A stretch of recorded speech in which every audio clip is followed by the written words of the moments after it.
This is the Big O Show. This is the Big O Show.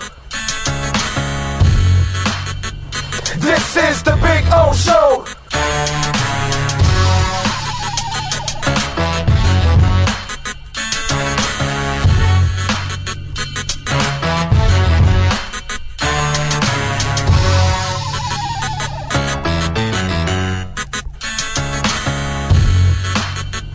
This is the Big O Show. This is the Big O Show.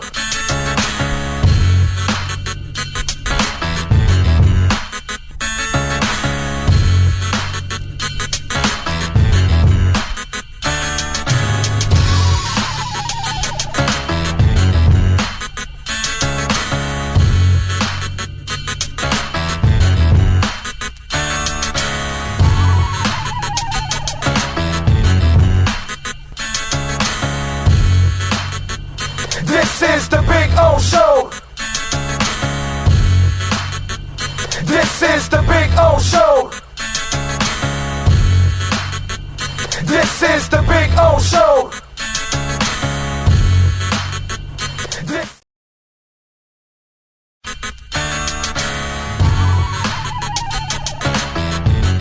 So here we are. I wanted to show you the backyard again because we had some trouble last time, but you know, cuttersedgepro.com does some amazing stuff, and there are the boys and the girl. They're having fun. There we go. Right, Maiden? Right, Bono? There we go. They're having fun. I'm having fun. Look at our Sylvester palm. It is beautiful. We got another one in the front yard like that. You can take your home and landscaping to the next level. And the artificial turf, look at that. Look at that. The two dinosaurs going at it, huh? Look at that. I gotta love the dinosaurs. Look at them. They like to bite each other's legs. That's what they do. They play with each other and then they bite each other and they piss each other off. It's fun. One is Bono, which is the one farther away from you, and Maiden. She's the girl right here. She's a badass. That's for sure. So anyway, see the flowers are coming out. Very nice. cuttersedgepro.com, folks. This big tree there will start budding that I'm showing you there soon. It'll have all kinds of flowers. I'll post another video and I'll show it to you. This is a backyard where everybody gets to hang out. Over there in the corner there, I put the barbecue and cook. So that way it's the farthest away from the house, you know. If I light myself on fire or somebody else, we're out in the corner away from everybody. There you go. So you can get some flowers coming out, which is a beautiful thing. And I swear by this artificial turf, it always looks phenomenal. I don't have to cut it. I don't have to water it. And so I'm saving a lot of money, hundreds and thousands in the long run, because I'm not watering or, of course, cutting the grass. And you know, here in South Florida, we cut the grass like every 10 to 14 days.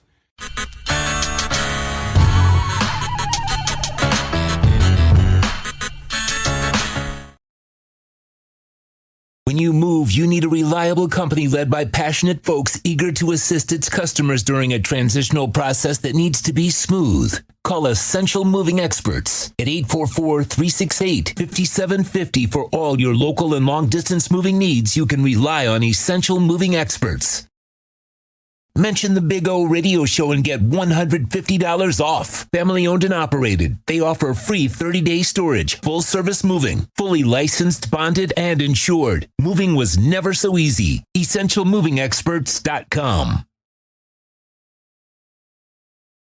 For over 16 years, EJDConstruction.com has provided South Florida residents quality craftsmanship, accurate project management, and exceptional service. That's why EJDConstruction.com is an A-rated member of Angie's List and the Better Business Bureau. When you're looking for the right custom home builder for additions or home remodeling, please call my friend Eric at 305-433-4843. That's 305-433-4843 for EJDConstruction.com.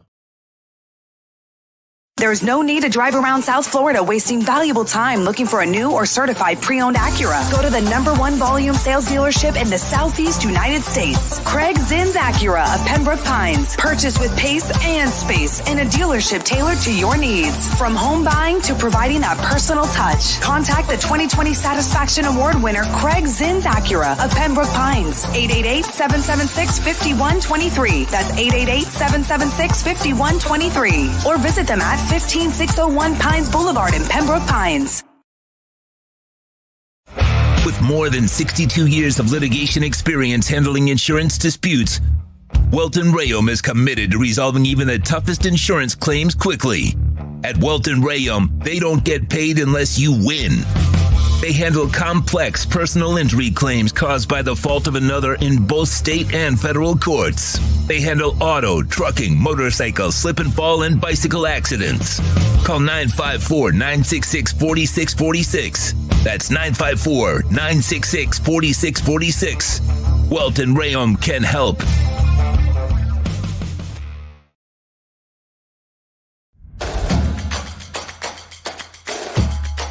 Welcome to Caneswear. New store, new items, same great experience. Family owned and operated since 2010, Caneswear has the latest merchandise from the Miami Hurricanes, Miami Dolphins, Florida Panthers, Inter Miami CF, and more. Come visit us at our store in Davie on University Drive, just south of 595, or online at caneswear.com. Caneswear, the spot Miami fans shop.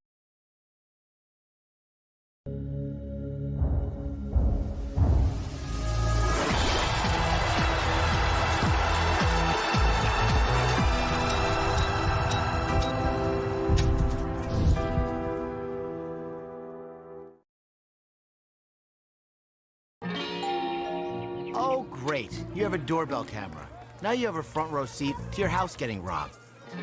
They're breaking into my house! Ooh, there goes the TV. I'm sure it'll turn up at the pawn shop. No, not the TV! Just because you can see them, that doesn't mean you can stop them. With Sloman's, you get 24-hour monitoring, a free home security system, and professional installation. Plus, free doorbell camera, one that'll actually work for you. Get out of my house! Get out of the house! Call 1-800-ALARM-ME.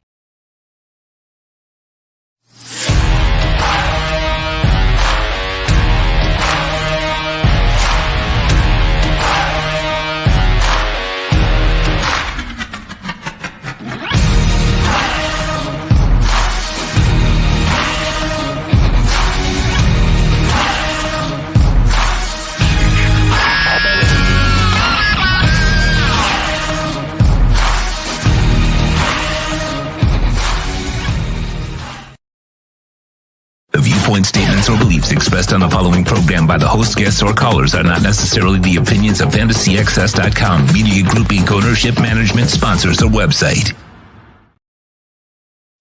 When it comes to South Florida sports teams, very few in the media have witnessed, lived, and covered it like the Big O.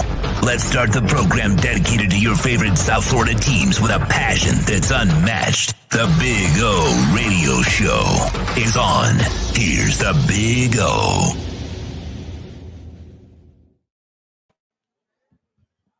All righty, welcome aboard. Time to rock and roll on the show that knows how to rock and roll right here, baby. Sorry about that. Yes, we are here at Hialeah Park on a beautiful day where I see Star Atlas continue to climb. Damn, that was good. That was good this morning. Star Atlas climbed like 60%. It was great. Oh, man. Been telling you about Star Atlas for a while. Yeah, where we at now, Star Atlas? Up 26%. Love it, love it, love it, love it. Yeah. Anyway, welcome aboard, folks. How y'all doing out there on a beautiful Thursday? Well, I hope it's a beautiful Thursday wherever you're at. It's always a beautiful Thursday here at Hialeah Park with the loosest slots. They're giving away a Ford Bronco convertible downstairs. You play all the loosest slots. You get entries, more and more entries. The more times you play the slots, The more entries, they give it away at the end of this month now. Now I can say this month. I had to say next month, last month. Now I can say this month. At the end of the month, they'll be giving it away. So come on out and join us out here, man. Appreciate all of you out there as always. Thank you all for tuning in. So it's a beautiful thing, man. We got a loaded show for you. David Furones will stop by at 3:30. We will have Manny Navarro at 4 o'clock. And then Ira Winderman will stop by at 4:30. And we'll talk to Ira about the crap that we saw last night again with the Miami Heat as they lost to the Nets 109-105. And I got to tell you something. It's when we look at the Miami Heat, you know, I'm not going to do any panicking, you know, because I already see people trying to, you know, talk up and how I saw the press conference after and they're trying to, you know, Jimmy, how do you focus on all this stuff? And you got to really pick things up. And I'm paraphrasing all this crap, but it's like people putting this importance on it when there is no importance on it whatsoever. You know what I mean? And none of us really should be worried or concerned. They're not worried or concerned. So why should we care? You know what I mean? I was watching it kind of half-assed last night, and the bench for the Nets was killing them. Jimmy Butler was inefficient. And really, your three guys actually had decent games. I mean, Jimmy didn't really have a great game. It was 7 of 16 shooting, 0 of 2 from three-point range. But he did score 20, had 7 rebounds, had 3 assists. Bam had 21 and 14. Tyler had 30. And you lost to the Nets. You lost to a bottom ringer playoff team or borderline outside of the playoff type team. That's what the Nets are. They're not anything special. And you're 1-4 now. Again, they'll get on a roll and they'll win some games. I think it's just about development. And this is a team that doesn't care about the regular season. They're just trying to get to the postseason. And since what they did last year from the 8th seed, Jimmy probably thinks he can do it again. And here's the problem with what's going on also with the Miami Heat. While Jimmy Butler is a Miami Heat player in the sense that he plays hard, he doesn't play hard all the time. So is he really, in the end, a Heat player? Yeah, to a certain extent. Winning time, key moments. But when you're taking off Game 3 of the regular season to rest, when you didn't do anything in the preseason anyway, that's not a Heat player. You know what I'm saying? So these are things that I see. I think it was Ira that tweeted out that Udonis Haslem was practicing with them for the second day in a row. And, well, they play like a 40-year-old team.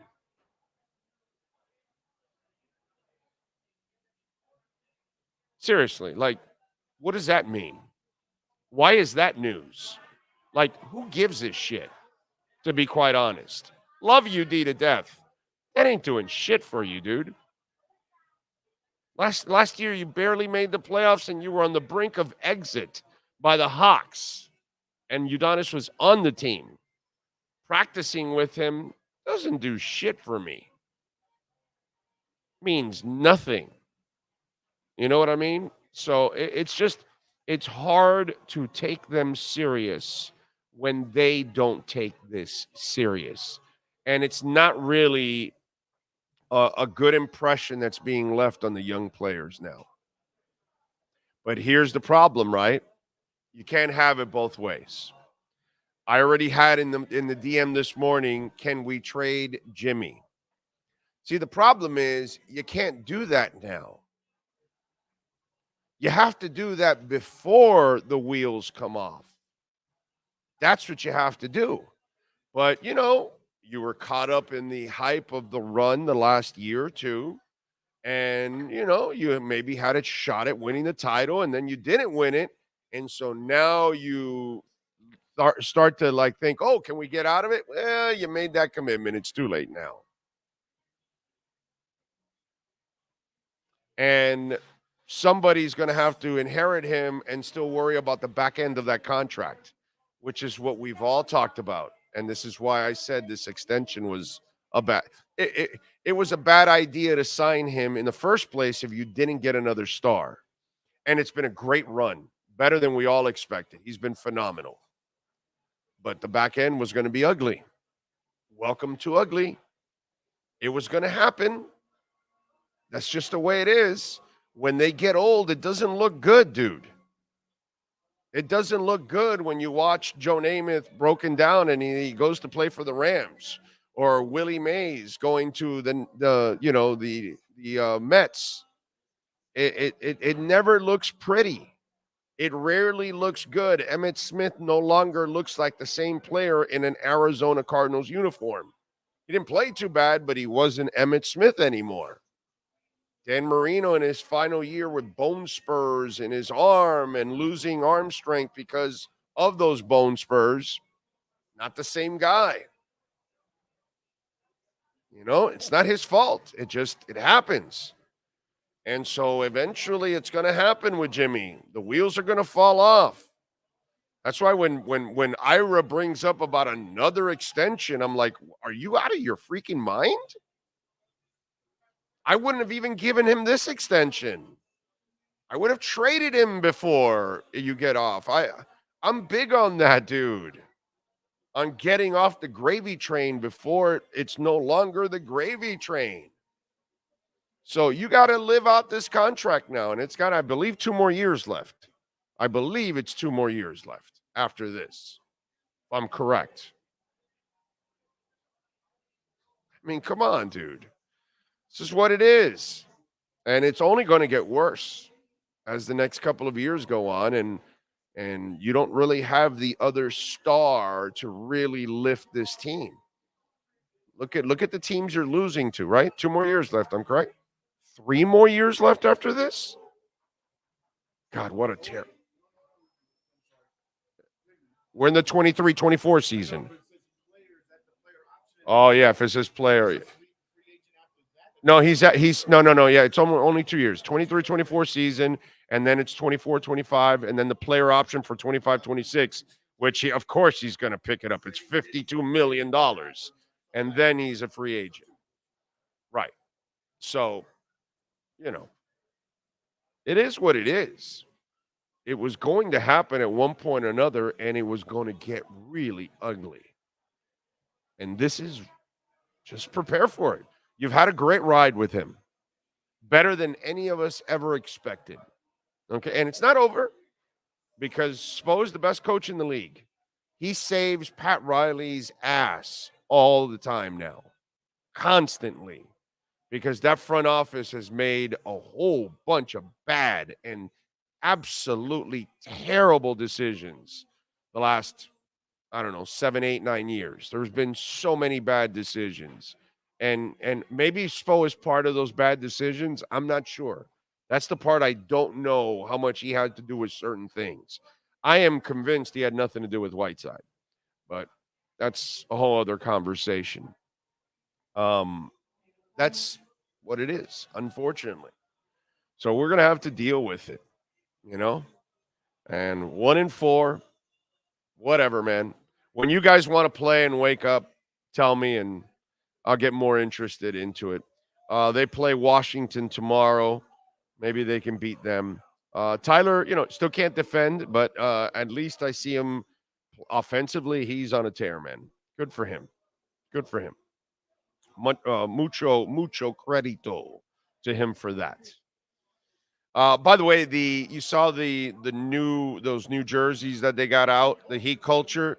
I love the Heat culture thing. The design is terrible.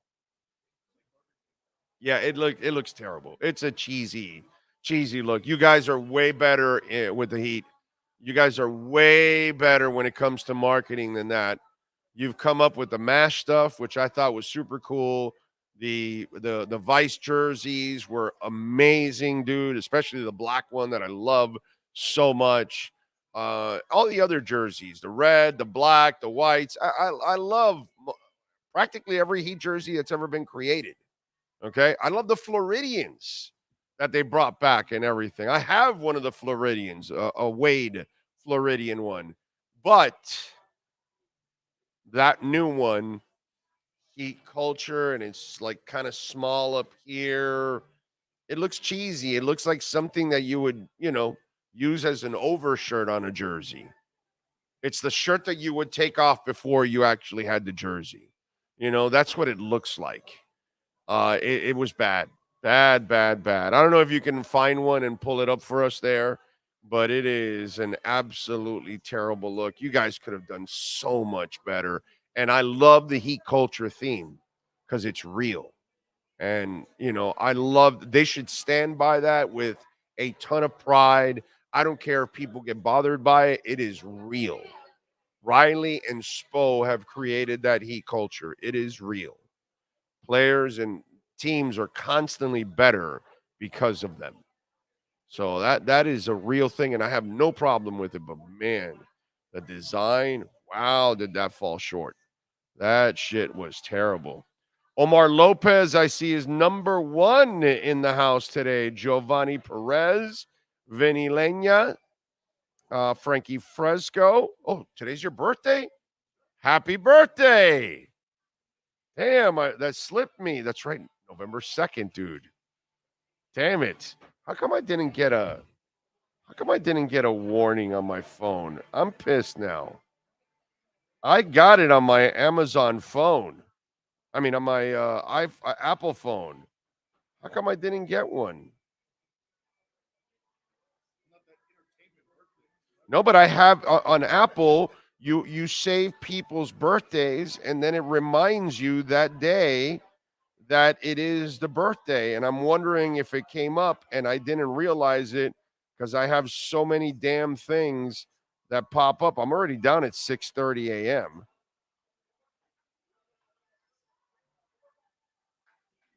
Last night now. I'm into that. No. Son of a bitch. Son of a bitch. Damn it. I feel bad. Happy birthday, bro. That sucks. See? Birthday, November 2nd. My birthday will not be as bad as your birthday was because we had the Bills. We were in Vegas. Oh, yeah. But that was the Bills game. So I wasn't bringing up birthday talk right now. Right? Well, happy How much birthday. you have flash talks? Happy birthday to Sean, man. Or flashbacks, not flash talk. Yeah, but still, I feel bad. And my phone didn't give me the heads up. Son of a bitch. It's supposed to give me I can't remember everything, bro. It should have given me the damn heads up. Happy birthday, bro. Happy birthday. Fins up from San Jose, California. Alex Ruiz. Jay Gelfin is in the house. Gus 1388. Ray Sosa. Dude 67. Steven Gonzalez. Nyborg. J-Town. Lisa Rose. Jacques Bethune. It's actually historic if we win on Sunday. It'll be great, man. I think they're going to do it finally. I think I've been telling you guys the last week and a half that the defense is turning the corner. It is getting better. You can tell. I did not want to use the Giants in the Carolina game, but then what's come after that has kind of solidified it for me that people are actually figuring it out because obviously playing against, Philly's going to be a lot harder and even New England to a certain extent because at least you have a half decent coach on the other side. So, the way I've seen the last month develop, I didn't want to get too crazy after the first 2 weeks. But then after that Philly game, I was like, well, wait a minute, man. This wasn't too bad. And then the Patriot game, I am really feeling good. And now you're going to get X back and you're going to get Holland back. And I think Kohu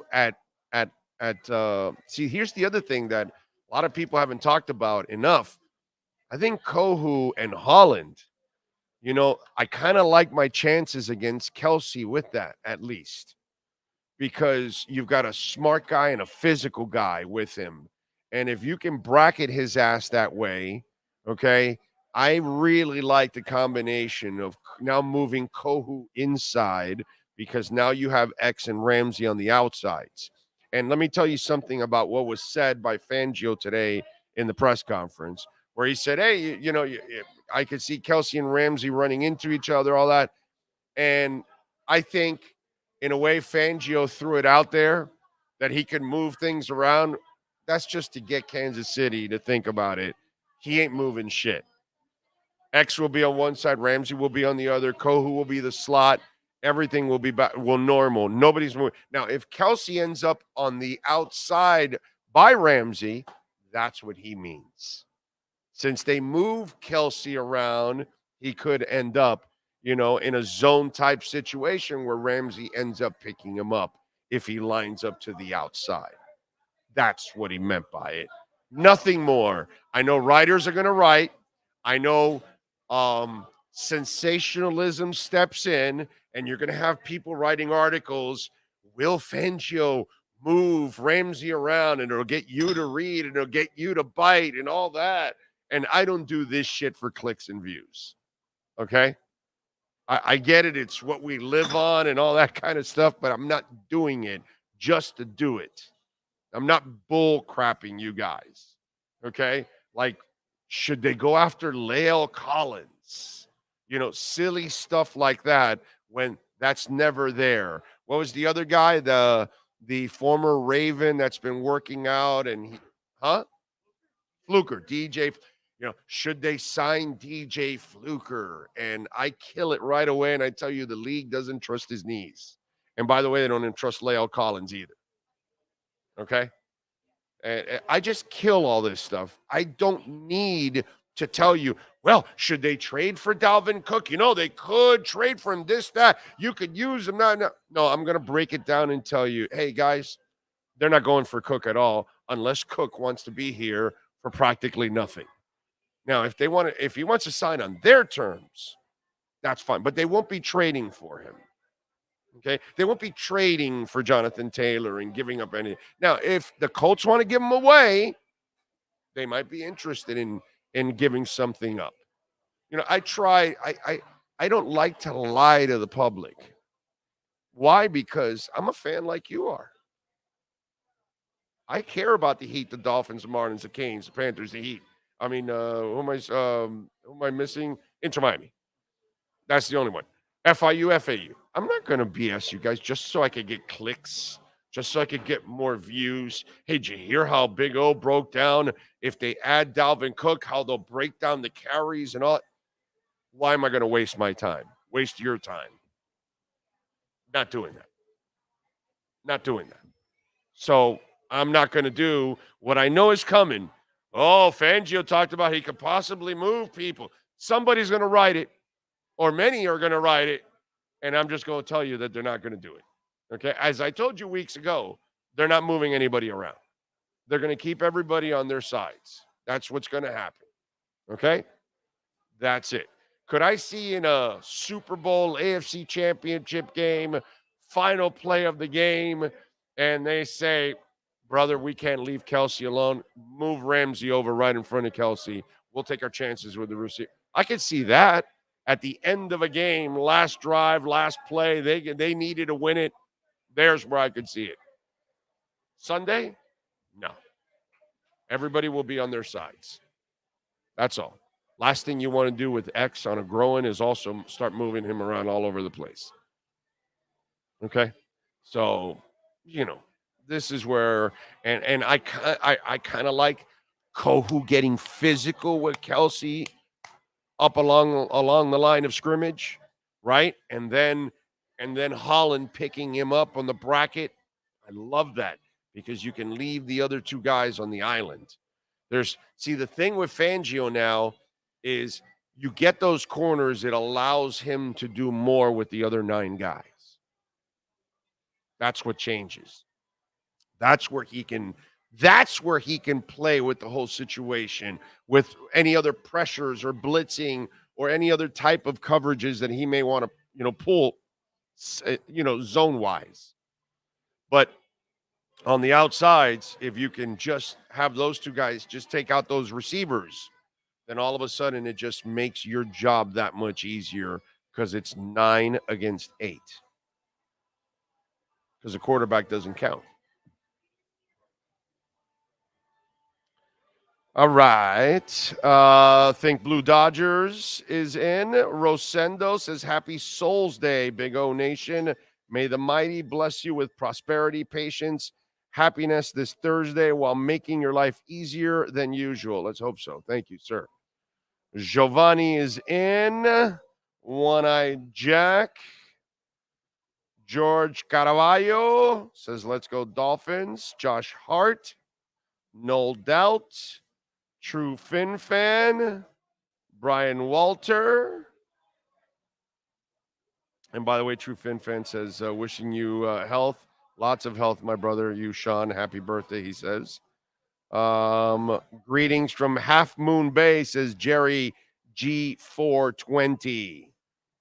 Sharon Calderon says, it's Jeff from Long Island, says, good afternoon, Big O and Sean, fans of the greatest South Florida sports show. Did anyone listen to the new Beatles song today? It was great to hear Lennon's voice. I actually heard it. Not a good song. There's a reason why it didn't end up on an album. It's great. 60 years later, the use of AI. I was going to wait till my music entertainment segment to kind of put that in there with all of that. But I did listen to it, Jeff, and I love the Beatles, too. Okay? You're talking to a monster Beatles fan. I have all their albums. I have everything that Harrison did, everything that Lennon did, everything that McCartney's done on their solo stuff. I love all of their solo stuff, too. Huge Paul McCartney Wings guy. Love his solo stuff. Harrison was terrific, too, and Lennon was a god. We all know that. But that song was not good. There's a reason why it was on a cassette. There's a reason why Yoko Ono said, hey, John left this. You might want to, maybe you guys can do something with it. And there's a reason why John Lennon said, yeah, not good enough for an album. And it wasn't good. It was nice to hear them and all that. And the fact that they could use AI to help kind of finish it off, fantastic. Was the song really good if we're objective with ourselves? When we compare it to Love Me Do and Hey Jude and, Paperback Writer and everything else. No, brother. It ain't no Yellow Submarine. Nothing, my man. There ain't no Helter Skelter here. Nothing. Sorry. Then and now, I think. Now and then. Now and then it's called. Not good. Not good. Let's see. SM Ducky is in. There we go. Sorry about the prom, and she said no, and ended up going with Andrew McCarthy. That was not good, Ducky. Sorry about that, brother. Ray Sosa, it's the same slow start at the beginning of the season, then they grind it out at the end. Surprise, in the playoffs, nothing's changed. That's right. So I'm not going to freak out. They don't care. Hola, mi gente. Happy to hear Mrs. O is recovering spectacularly. Yes. Yes, she's at work every day, bro. Thank you. We are blessed. Thank you, Sean. Jim Gleason says, I'm excited to see the Finns at near full strength over the next few games. Hopefully, they remain that way. Both CBs, Armstead and Holland back. A Chan in a couple of weeks. Full off defense. Yes, can't wait. Super Boom Shack. The Giants screwed themselves with the Daniel Jones contract. Yeah, that was really stupid. Jamie Zorrilla in San Jose, reminding everybody to smash that like button. Thank you, Jamie. Brian Landis in. It does look like a practice jersey. That's a good call. I like that. Practice jersey. That's it. The culture jerseys grew on me, not me. It's not growing on me. Oh, the court? No, the court I like. No, the court looks awesome. Yeah, the court looks great. The jersey sucks. Michael Lombardo is in. Arcarillo in. Miami Breaker says, this year the Dolphins will win the AFC, head to the Super Bowl, and a natural disaster or World War III will happen. Just my luck. Why we got to do that kind of stuff? Come on. Karoom, what up, Big O and Sean? Great listening to you guys. A day off instead of sneaking my headphones to work. There we go, Karoon. I like it. Enjoy your off day. Happy B-Day, Sean, from EJ Barro. What's my opinion about Booker T? I don't understand. What's Booker T? Is that a wrestler? Yeah, well, he was a wrestler. Now he's a commentator with WWE. I believe that's who he's talking about. I don't know 100%. That was the first school my wife taught at. She went to Miami High for like 13, 14 years. Mm-hmm. Her rookie year, Booker T. They put her in Booker T. Washington. Yeah. Yep. She had a great first day of class. They stole her purse. Oh, I was going to say, it feels like there's more to this. She called me. She was crying. They stole my purse, all this, that. That was the first and last time she ever took her purse to school. She never takes a purse ever again. Because you got to walk around. Sometimes you leave the classroom, whatever, and, and so you learn teachers don't take purses to school, actually. So, yeah, it's funny. Huh? Yeah, it makes sense. After you realize it, yeah. After they steal your purse, yeah. You'll realize it. Sneak Attack 305 is in. Lenny Pena in. Manny O says, happy birthday, Sean. CM Punk is your daddy. Says, I know you're not a fan of me, but happy birthday, Sean, from the greatest in the world. Razzle Dazzle Crypto says, in Frankfurt, waiting for that W firsthand. It's coming, baby. It's coming.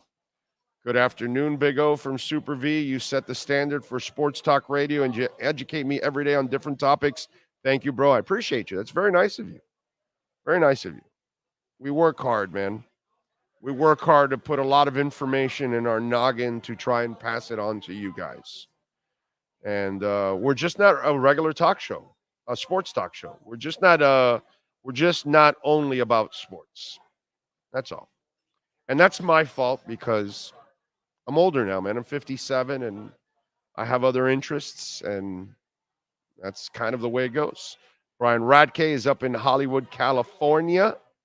Vinny Lenya says, Big O, I'm starting to struggle justifying paying $20 a month to watch Heat regular season.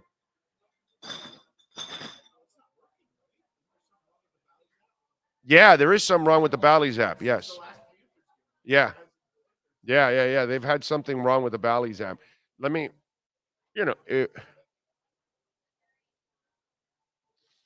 if you don't really want to pay $20 a month for a regular season that really doesn't mean much, just to throw it out there if you want. But on free YouTube, okay, every night they put recaps of all the games. It's like a 12-minute recap, and it's a lot quicker to watch, and you get all the highlights and then condensed version free. You'll get the press conferences on YouTube and all that. If you really don't want to pay, you can literally keep up with everything on free YouTube. Just to be, again, I look out for you guys. I try to make you money, and if I can save you money, I'll save you money too in the long run. And a regular season that absolutely means nothing, and then the playoffs are on for free. So, and if you want to watch like the highlights of the game condensed, I'm telling you, YouTube does it. Like tomorrow night they play who do they play? They play Washington, right? So tomorrow night around 10 o'clock, 10:30, something like that, after the game's done, a half hour, within a half hour, 20 minutes of the game done, you put Heat versus Wizard highlights and it'll pop up right away.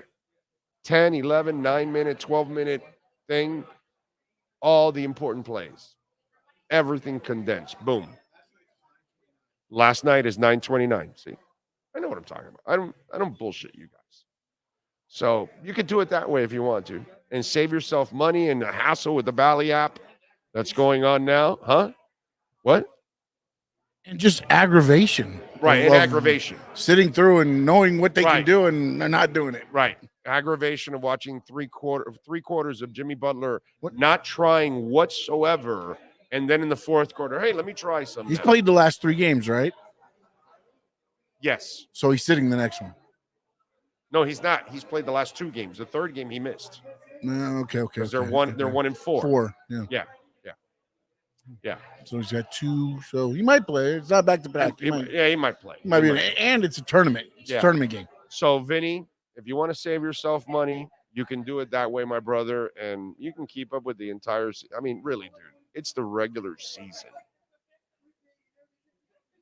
It doesn't really matter that much. It just doesn't.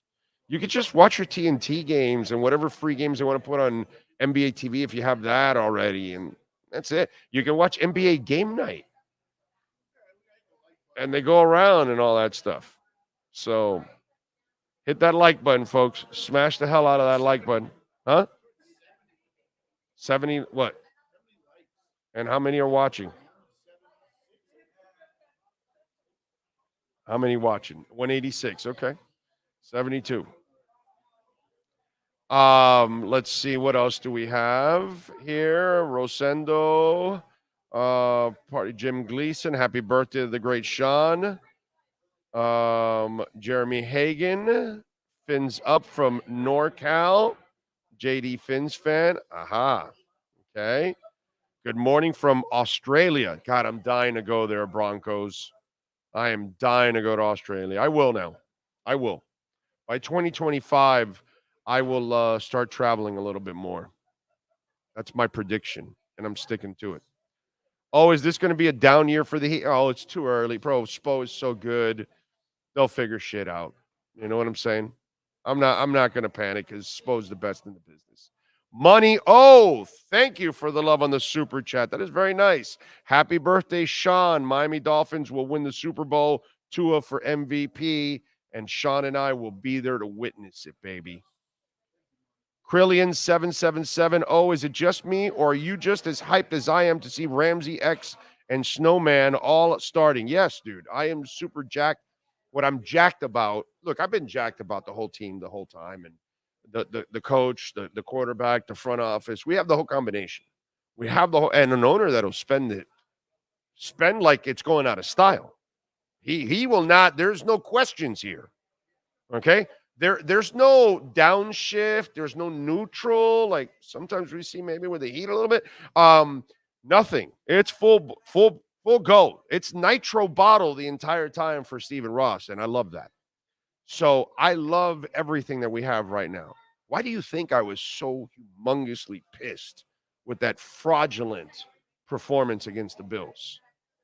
Because I know they're better. And now that I see the last couple of weeks that I've been telling you, they're turning the corner. They're turning the corner on defense.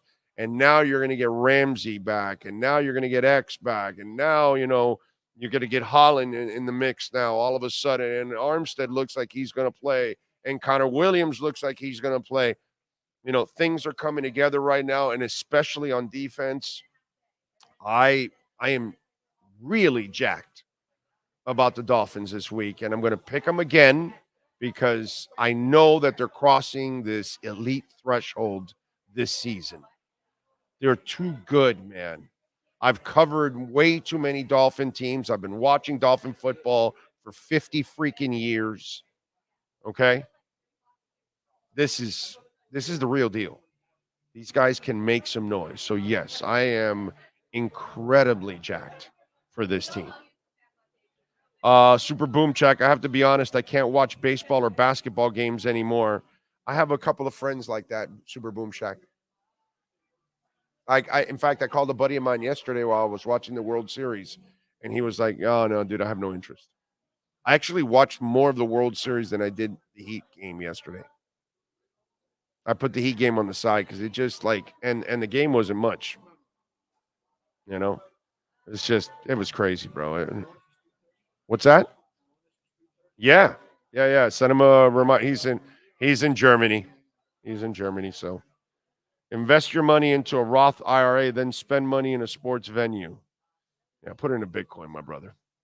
That's what you do. Put it in a Bitcoin. That's the best investment there is out there. Bam already talking about roster moves in the press conference. I heard a combo between Tom Brady and Josh Allen earlier in the week on NFL radio. Brady essentially told Allen, sometimes you need to save yourself for another play Allen was not buying it. He will regret, and we will cash in. So you want to be stupid? Remember how I was pissed at Tua? Was it last year or the year before? No, it was last year. It was last year that I was pissed that he was putting a shoulder in, he was holding on to the goddamn ball too long, and all that kind of stuff. Remember that? Because I know that that's not how he can play the game. He can't play it that way.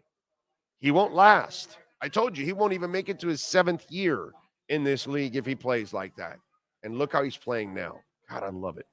And if Josh doesn't want to live for the next play and he wants to keep putting shoulders and dive and all that crazy stuff he does, go ahead, bro. You'll be blowing ligaments and shoulders and all that very soon.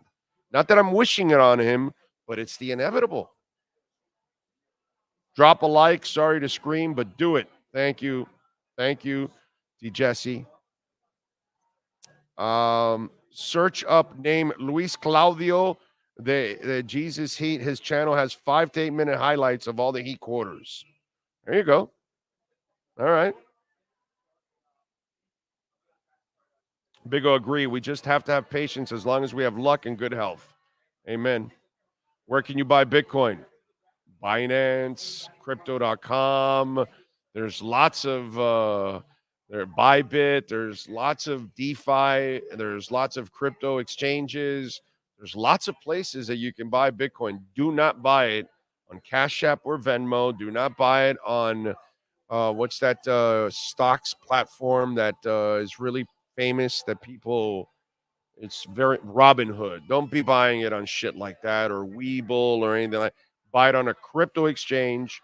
Learn how to use a decentralized wallet, a custodial wallet, like a Tangem wallet or a Trezor, something like that. Okay. Invest your 401k into Laserdisc and MySpace. Rosenda says, already have, but you can't put my eggs in one basket. Well, you can put your eggs wherever you want, Rosenda. Listen, that's your business. You might be getting a little too personal here, talking about where to put your eggs, okay? I'm not here to put your eggs anywhere. Just want you to know that, okay? Nobody is messing with your eggs, okay? FL is in the house. George Grass is in the house. Rick 13 says, greetings from sunny Southern California. Looking forward to Sunday's game. 6:30 early wake-up call. Yeah. Well, so you're not joining us for the post-game at 4:30? What's wrong with you, bro? I mean, Rick, he's in California. He's only getting up for the game at 6:30. Yeah, what about our pregame, Rick? Huh? 4:30, bro. 2 hours of intense talk getting you ready for Kansas City and Miami. Yeah, that's right. You're getting back an hour on Sunday. That's right. Come on. What's wrong with you? Jesus, Rick, you wuss. 6:30. You can't get up at 4:30 on a Sunday. I mean, we all look forward to getting up on a 4:30 on a Sunday. Jeez, Rick is all about himself. Curly, and I told my friends yesterday that I have a much different vibe going into this game versus the Bills and the Eagles like you. Oh, I feel like the D is starting to gel and healthy O-line. We win Sunday. I'm really feeling good. Maybe I'll fall on my face again. What? Okay. All right. Well, that's all right. Just tell him that's fine to get his ass. Well, we do have somebody at 4. So we have Manny Navarro at 4. Okay. We might be able to push Manny like to 410 or something, you know. Big O, do you know anyone that has seriously studied Bitcoin that did not become a believer? Well, dude, remember in this world, okay, the world we live in right now, You tell people the truth, and they come up with they go Oliver Stone on you.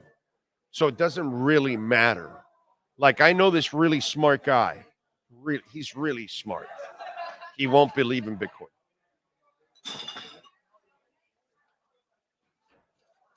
So I can't, you can't do anything about that,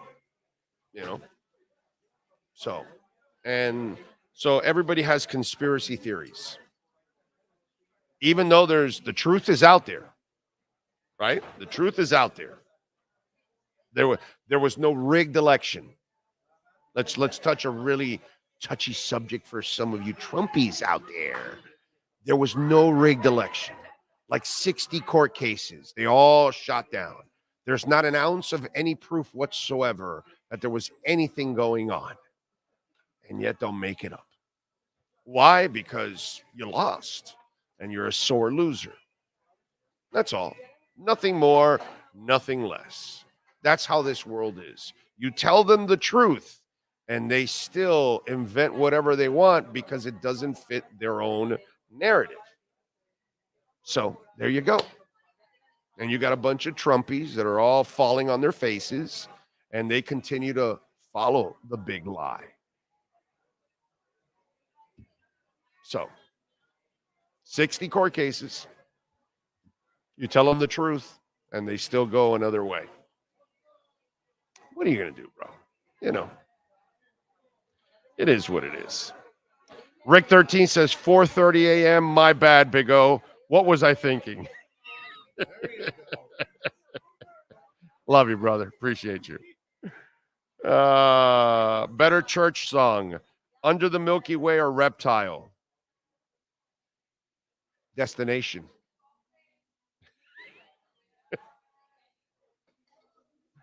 How about that? Let's see. Nice Oliver Stone reference. Well, we're very Oliver Stone in this world nowadays. Everything is Oliver Stone, bro.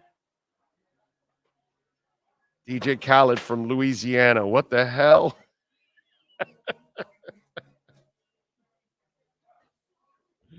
Yeah, but he inherited Miami, so, whatever.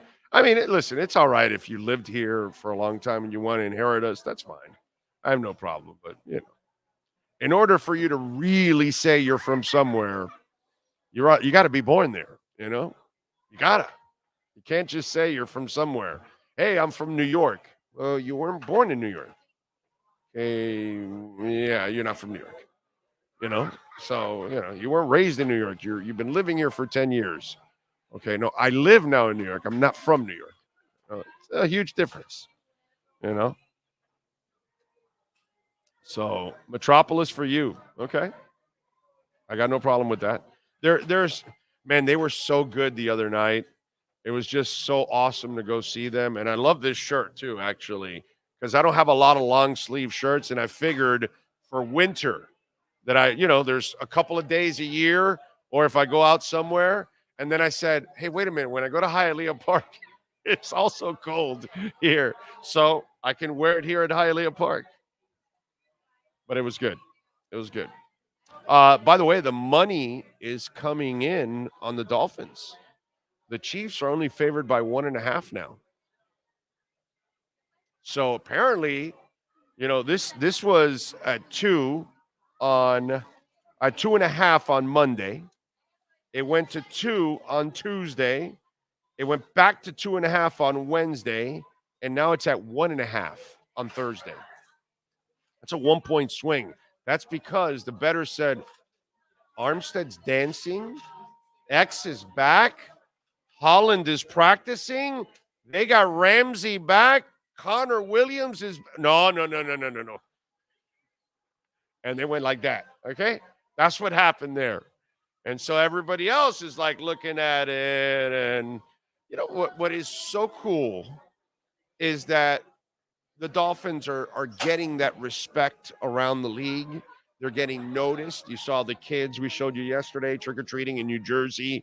4 different kids, 4 different, Dolphin jerseys wearing in Halloween. So you look at all that stuff, and it's really cool. This is why I need them to cross this threshold. I need them to cross this elite threshold, because once we cross this threshold and we see our favorite team start to beat the better teams, it just becomes a whole different ball game. We step into the space that the Miami Heat have been in for 25 years since Pat Riley got here. Everyone has immense respect for the Miami Heat. Everybody looks at the Miami Heat like one of the 5 best franchises in basketball and one of the best franchises in all of pro sports. That's how you look at the Miami Heat, because that's the kind of constant success they have, the way they've carried themselves. Our Dolphins haven't been like that for decades. This is the beginning of it. This is the chance to get back into the mix where you're now constantly talked about as royalty in the league. A lot of you have no idea what it's like, but it was really cool. It was really cool when I was young that the Dolphins were always considered, royalty in the league. They were always considered one of the teams you wanted on Monday Night Football. Don Shula was like the Don, basically. It was just a different time and a different vibe, too, as a fan. There's like, you play the Eagles, the Bills, and the Chiefs. I'm just going to give you an example. And you can ask your dad, you can ask your grandfather, or you can ask your older uncle, whatever. It's got to be somebody. But you ask them, okay, the Dolphins are playing an elite team in the Orange Bowl. And you know what you're thinking? They're screwed. They're screwed. You know what the rest of the world is thinking? They're screwed. You don't play Miami in Miami. You're done. Like that kind of stuff. Oh, Miami's coming to your town. Oh, man, you are in for a really tough game. It ain't going to be a cakewalk. You may lose that game. That's how it used to be. We don't have that feeling. We haven't had that feeling in decades. So that's where it's changed. And you start winning these kind of games. I'm telling you, the way you're viewed, it becomes a whole different monster. Furones is in. All right, let's do it. Our Welton Rayome Miami Dolphins report straight from Alemania. All rise, football fans, as the Welton Rayome Miami Dolphins report with David Furones is in session.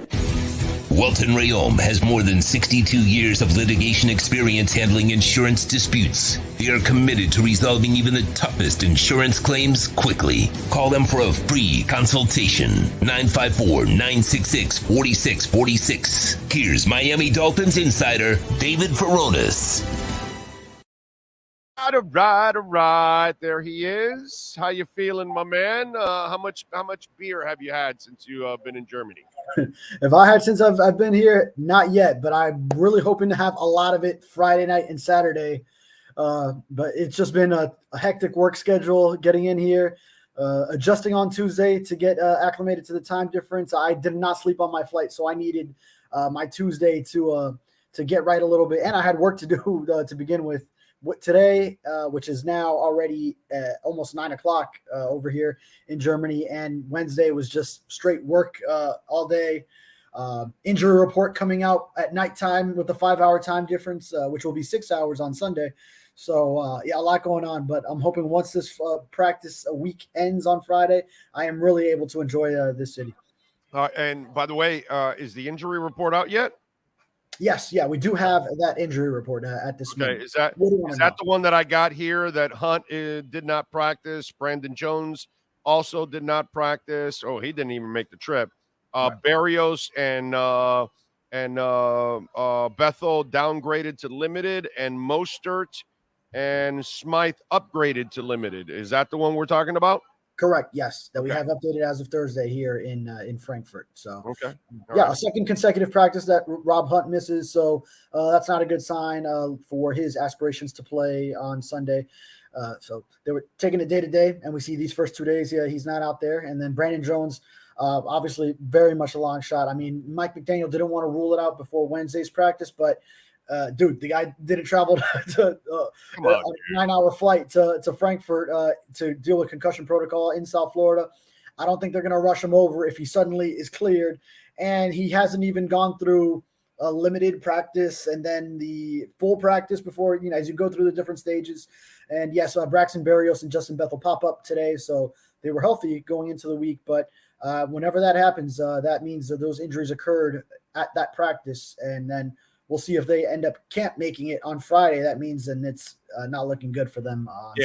I knew Mike McDaniel was completely full of shit when he said to Brandon Jones, "Oh, he there's still a chance he could." Brother, you didn't make the trip. You're on a concussion. You guys haven't hurried anybody back. Like, you're going to start now? Give me a break. Get the hell out of here with that stuff. It's just sometimes they feed us this stuff that it just, hey, are you falling for the banana in the tailpipe with Fangio? He ain't moving anybody around. That's only what he told you guys was to make Kansas City think about it. And the only reason why Ramsey and Kelsey may run into each other, it's if they line Kelsey up wide outside, and then obviously in the zone, he'll pick him up.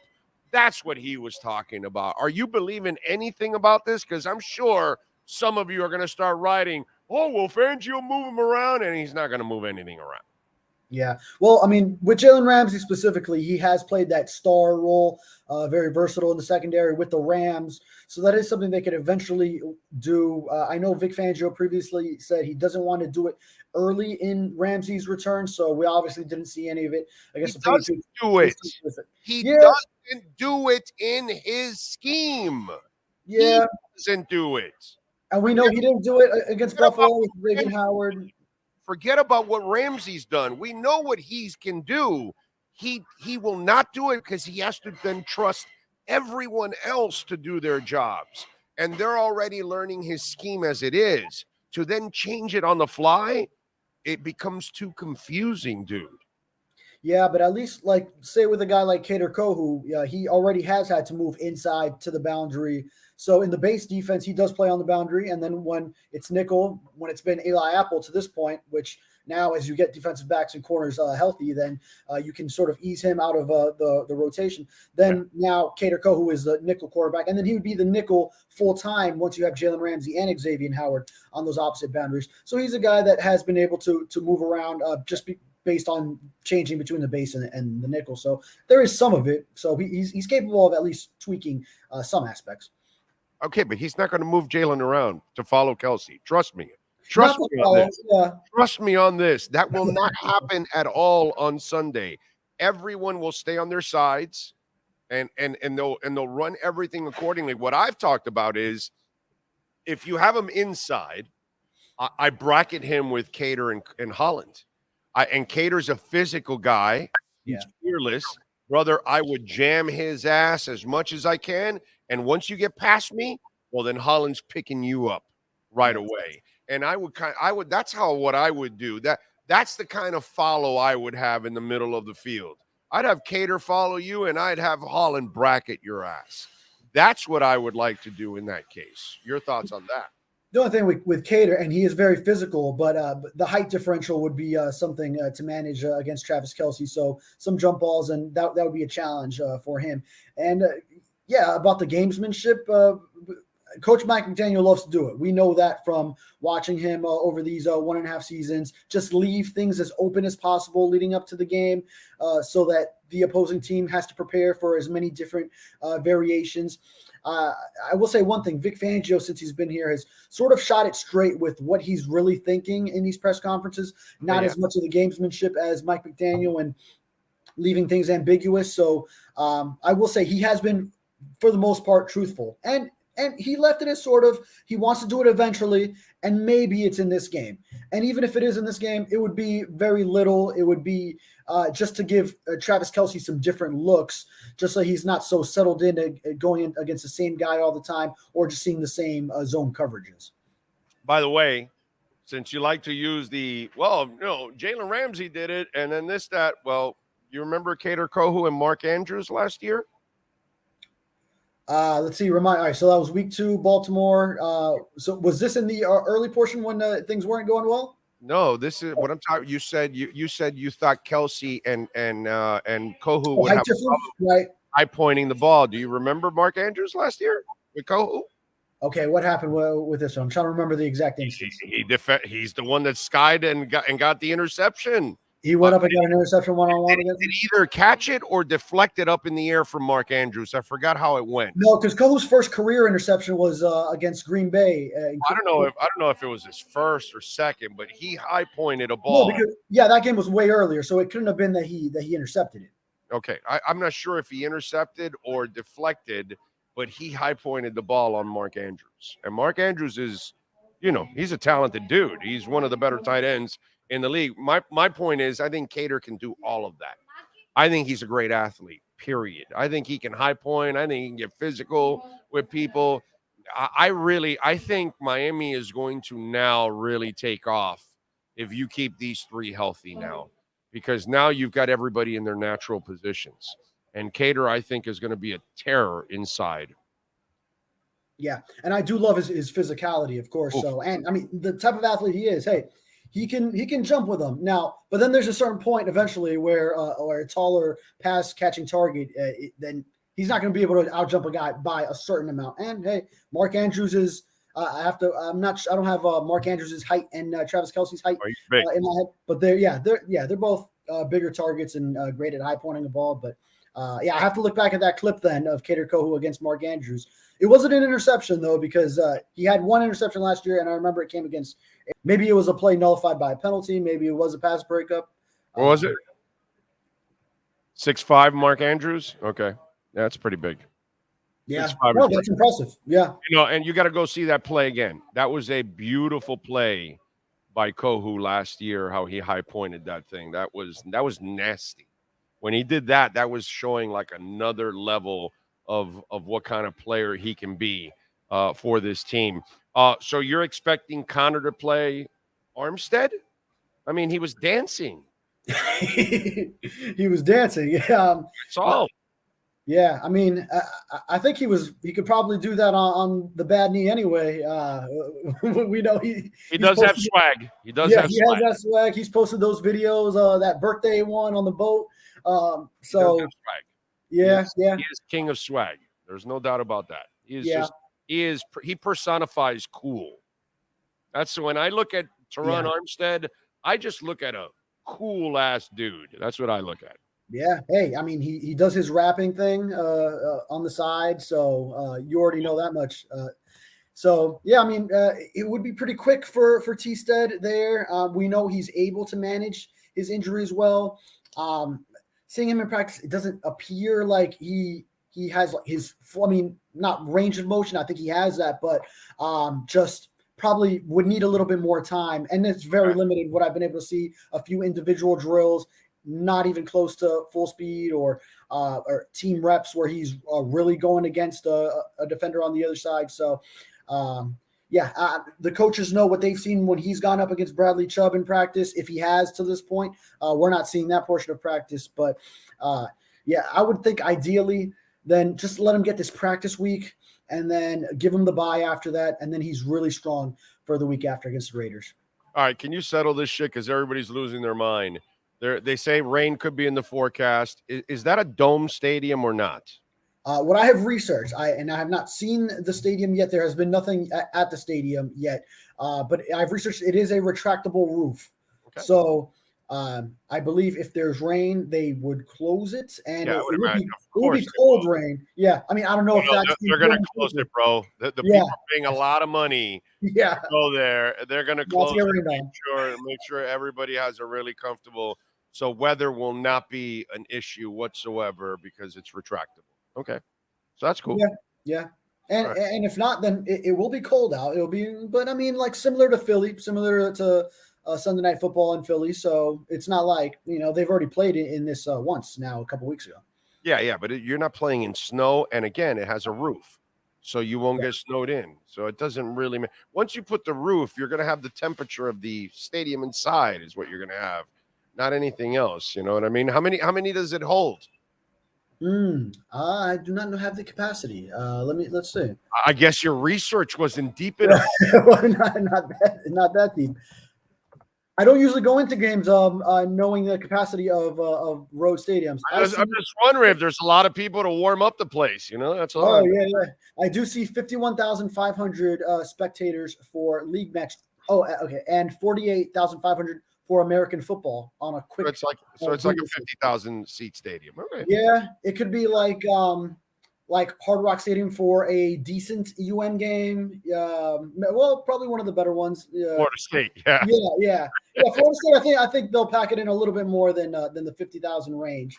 Yeah. So maybe like a nudge below a FSU game at Hard Rock Stadium. Yeah. I'm looking forward. And I hear the press box is open air too, as is customary in Europe. Yes, they do that. Yeah, so you can kind of get the feel of the stadium and the whole thing. Yeah. By the way, we used to do that at Joe Robbie. There were times in the early days. Okay, brother, I've been at it 30 years, but early days they used to slide the windows open. And you could hear, and stuff like that. But, obviously not the main press box because that was always closed, but the side ones and stuff like that. And then the broadcast ones, that one too, obviously. And in the Orange Bowl, they would do that a lot too with a lot of the broadcast booths. And not the main press box, the old one in the Orange Bowl. That one was closed off. But there used to be, you used to have the option years ago, and then they shut them all down. I think they all put those, whatever hurricane, whatever those tempered glasses and all that kind of crap they put. So they kind of sealed it off. But early in the days, they used to have some of the options on it. Yeah. For you to be able to open it up. Yeah. Well, I think look, dude, I've been at it so long that I remember when in my early days when I was doing it, the $6 million man, Lee Majors, used to sit right in front of me in one of those blue seats that are right in front of the press box, and he would go there with this young girl that was his girlfriend or wife or whatever. I don't know. Lee Majors in those days was probably still racking it in 30 years ago, but yeah, it's funny, man. Things have changed. Yeah. Things have changed. No doubt about it. All right, so how you feeling about this game? How should Dolphin fans feel about this game? Because I got to tell you, man, I'm feeling really good about this game. I'm feeling like the defense is turning the corner. You're getting healthy. I think they are going to play their best football this week and finally cross the threshold of beating an elite team. But how are you feeling about this? How should Dolphin fans feel through David Furones' eyes? You want this to be the prediction? Hell yeah, prediction. Get it. Let's go. You know what? Let's make this our Welton Rayome All Rise segment because I have the Dolphins all rising as they go into Frankfurt and stepping up to the challenge, proving that they can beat one of the top contenders after all the narrative. I know they're aware of it, of losing at Buffalo, and that game was ugly, and then losing in Philadelphia. Getting screwed also in Philadelphia. Yeah, that's right. They made a lot of improvements in that game, and then it was 10-0 in a penalty margin, which was almost unforeseen. It was like 7 times that had happened in NFL history. And a couple other factors. I think getting in early to Frankfurt, the Dolphins will be more acclimated. That's true. So they've had the week of practice. It'll be like regular. They are in line with the German time, the 5-hour, which will then turn into 6-hour time difference. The Chiefs are going to be, I think they're about to travel because they're still having a later practice than the Dolphins would have normally Eastern time in Kansas City Thursday.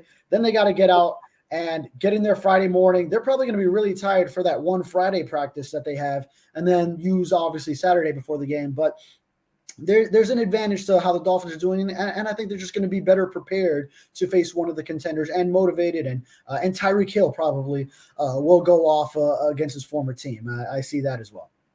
Yeah, there's no doubt about it. And I'm interested to see if Chase Claypool becomes a bigger and bigger part of the offense as the weeks go on. One more thing before I let you go. Are you disappointed that no Swifties, no Taylor Swift for you? I know you're a big fan of Taylor. I know you were hoping to exchange Friends bracelets. Hey, all right, hey, that's Travis Kelce's right there. All right, I'm not touching it. Much like Tyreek Hill did not want to touch the subject when I asked him. Just friends bracelets. That's it. I didn't say anything else.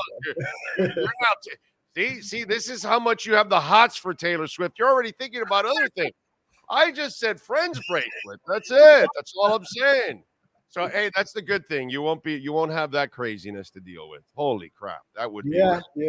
But all the Dolphins have been getting asked. So Tyreek Hill said, "I'm not messing with they're a dangerous crew." Talking about the Swifties, he wasn't gonna add any fuel to the fire, go up against them. Bradley Chubb did say that Dolphins couldn't care less or could care less of what the Swifties have to say. So he took a stance. Jalen Waddle was just like, "Oh, I'm a Swiftie." I don't know if he's playing to the crowd on him. I don't know how much Taylor Swift he actually listens to, but trying to ingratiate himself with the opposing fan base that has jumped on board with the Chiefs. So it's been fun over here. But I guess now it has been confirmed now. Like she is not attending. That's not even. Yeah, I kind of broke the news, I guess, here 2 days ago because I was saying that she's not because she's getting ready for her tour. And so she's restarting her tour. So I think there's rehearsals and things that have to go with it. So she can't be at the game. So I kind of warned everybody because I'm kind of geeky. I keep up with almost everything that goes on in the damn world. So, yeah. And Travis Kelce will come back on a bye after that. So she'll have plenty of time to hang with him in America. We're a little different. We're not just a sports show here. We kind of delve into all kinds of other things. So, it's a little different. All right. Follow him on Twitter at David Furones _ David, as always, thank you, my brother. Appreciate you. We'll catch up post-game there in Germany. Thank you, sir. Dankeschön. You got it. There you go. All right. I love it. Welton Rayome. We love Jeff Welton, Daniel Rayome, 954-966-4646. I tell you this all the time. Look, hurricane season is, I know we're in the last month until November 30th, but there's a good chance we're not going to deal with that. But still, we have storms popping in all the time now, and sometimes they come in with some heavy rain. We know there's a lot more heat and humidity in the atmosphere, so when you get these showers, sometimes they're a lot stronger than normal nowadays, and guess what comes with it? Some flash flooding at times, and who knows, home or condo, you may have some water damage. Before you call those insurance companies that aren't looking out for you, please call Welton Rayome because they will bring those insurance companies to their knees. The insurance company and the adjusters, they're looking out for themselves, not for you. Call them because they have their own adjusters. 954-966-4646, personal injury, commercial litigation, business owner claims, criminal defense, condo damage, homeowner property damage, bankruptcy, so many different ways Welton Rayome can help you. They're in Hollywood, but they service anyone in Florida. Call them, man. 954-966-4646.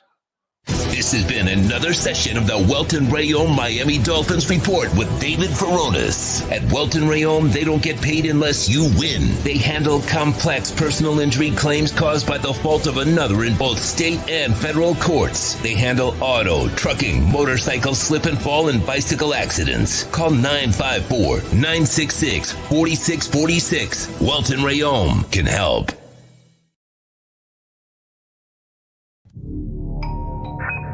I think I know what this is.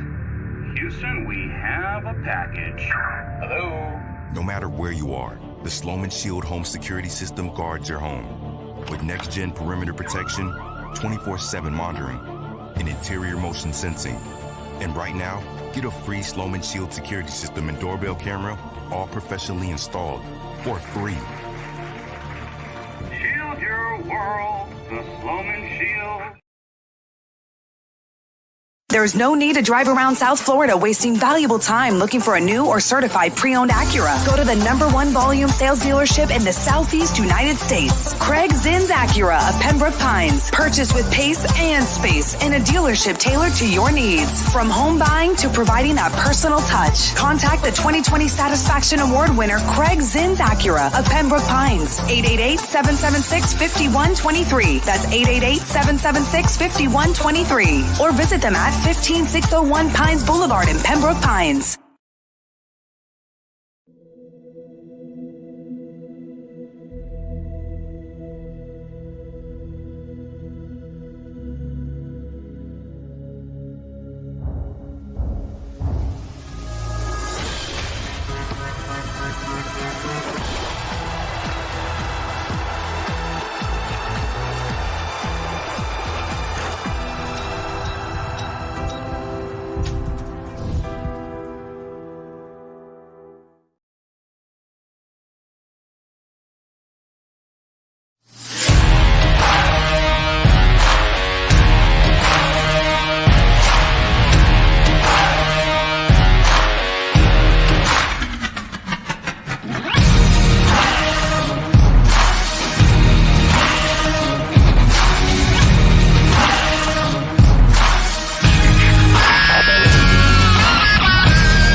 Welton Rayome has more than 62 years of litigation experience handling insurance disputes.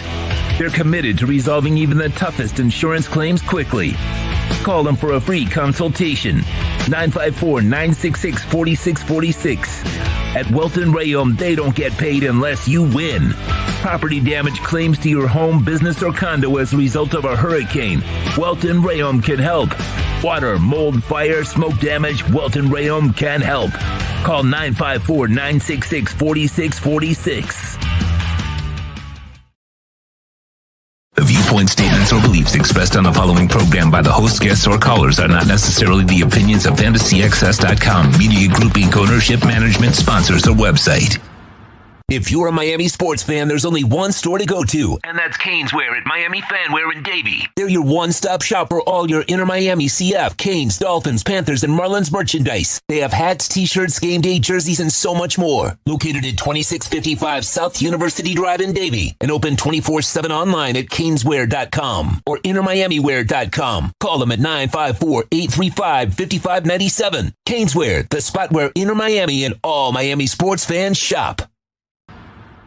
Time for Canes fans to get what they want. Information, insight, and perspective. It's the Canes Wear Miami Hurricanes Report with Manny Navarro, exclusively on the Big O Radio Show. Here's Big O and insider Manny Navarro. All right, there we go. Time to have some fun and talk some Canes, although really talking Canes isn't necessarily as fun, but, you know, they are 6-2 at least at the moment. How you feeling, Manny? You feeling good? Feeling good, man. How about yourself? I can't complain. Bitcoin is way up. So is Polygon and Cosmos and Star Atlas and all kinds of stuff. So life is good right now in the crypto world. So I am feeling good. Feeling good about the Dolphins this week. Should I feel good about NC State and Miami favored by 4.5 on the road?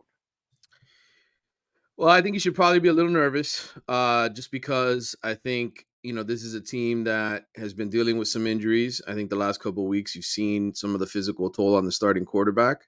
He hasn't played well and he's been banged up while he's been not playing well.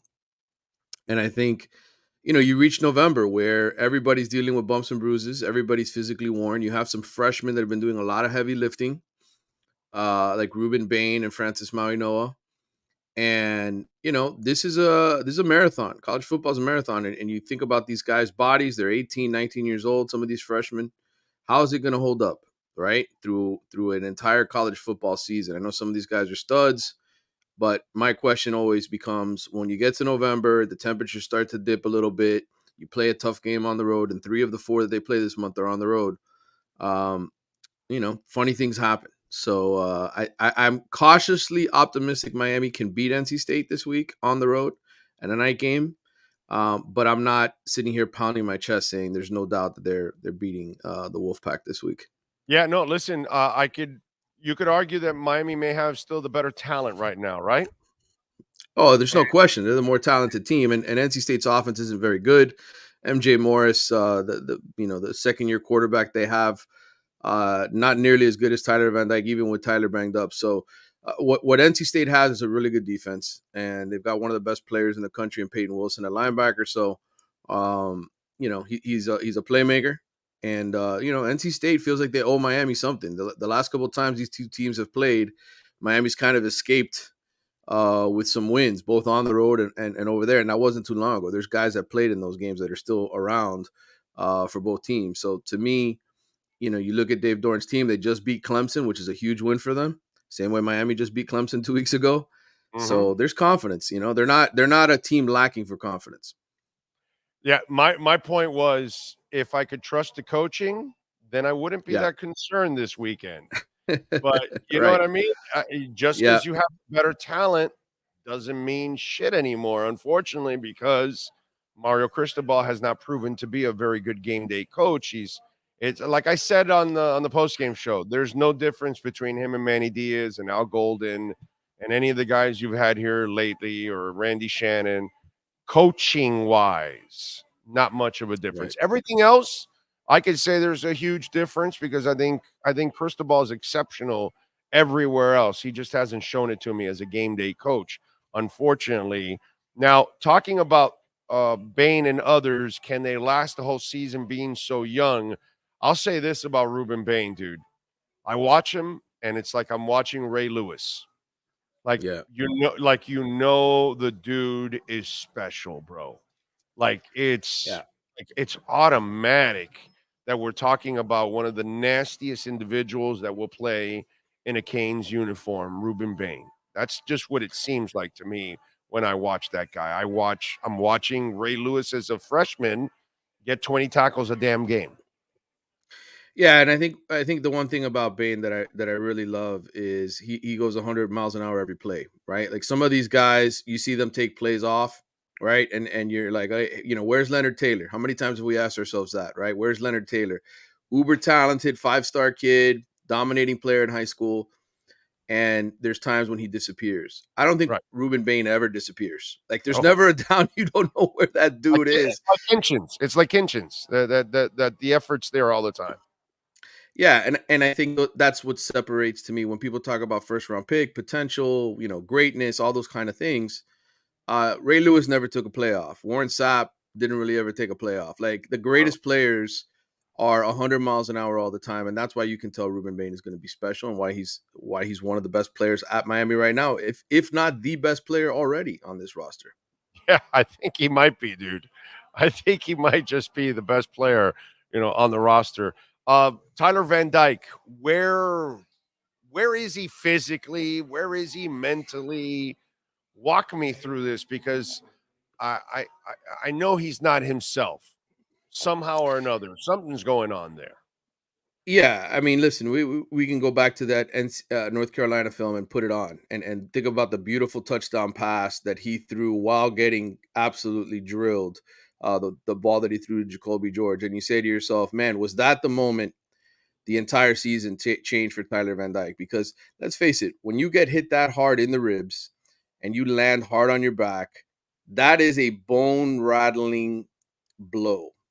Yeah. And Tyler, people can sit here and criticize his decision-making. Yes, there's times he stares down receivers. Yes, there's times he locks onto Xavier Strepo. Yes, there are times he doesn't do a very good job reading coverage. I agree with all of those sentiments. Okay, he's not perfect. I've never sat here and said he's a Heisman Trophy winner. Okay, or he's a first-round pick. I don't think he's those things, but he's a solid top 5 quarterback in the ACC, and I think right now he's playing hurt. He's playing hurt. I think he's thrown a lot of interceptions these last couple games. I don't think the same zip is on the ball. You go back to those 2 interceptions he threw, even the third one that was dropped that should have been an interception, underthrown balls. Just not enough steam. The first one, dude, I've watched this game since I was a kid.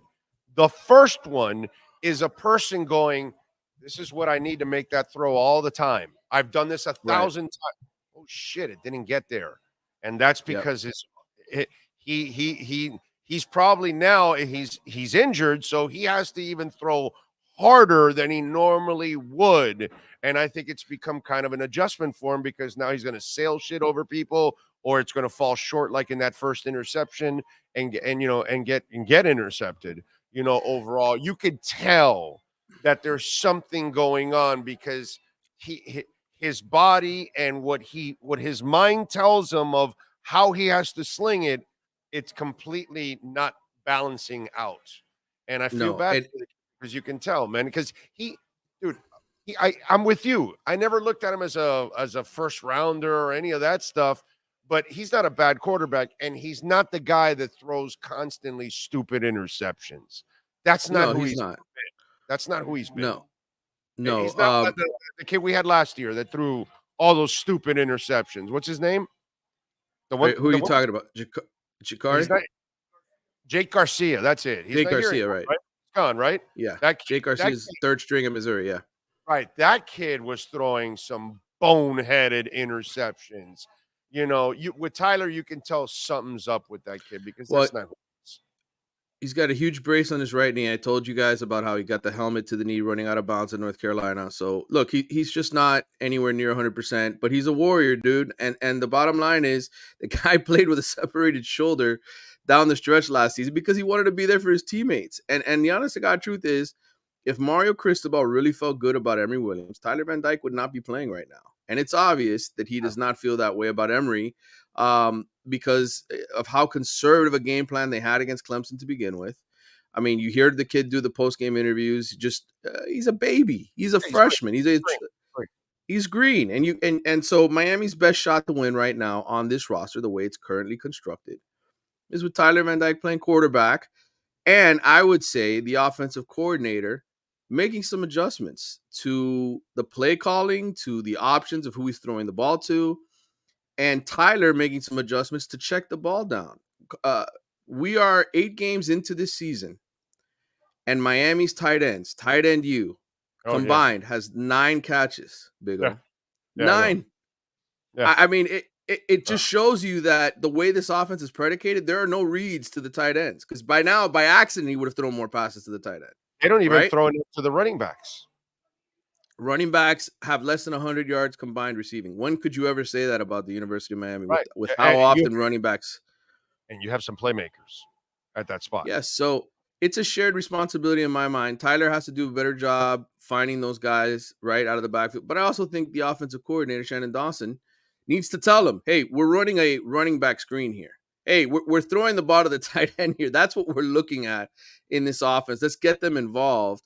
Because honestly, I think teams will be shocked. I think that's something you could stun NC State with. They've got 8 games of film to watch from this season, and all 8 games are Tyler throwing it to the same guys. Yes. So there has to be some wrinkles that they have here to unleash over the last month of the season. So okay, so let me ask you, in a game like this is what I would do.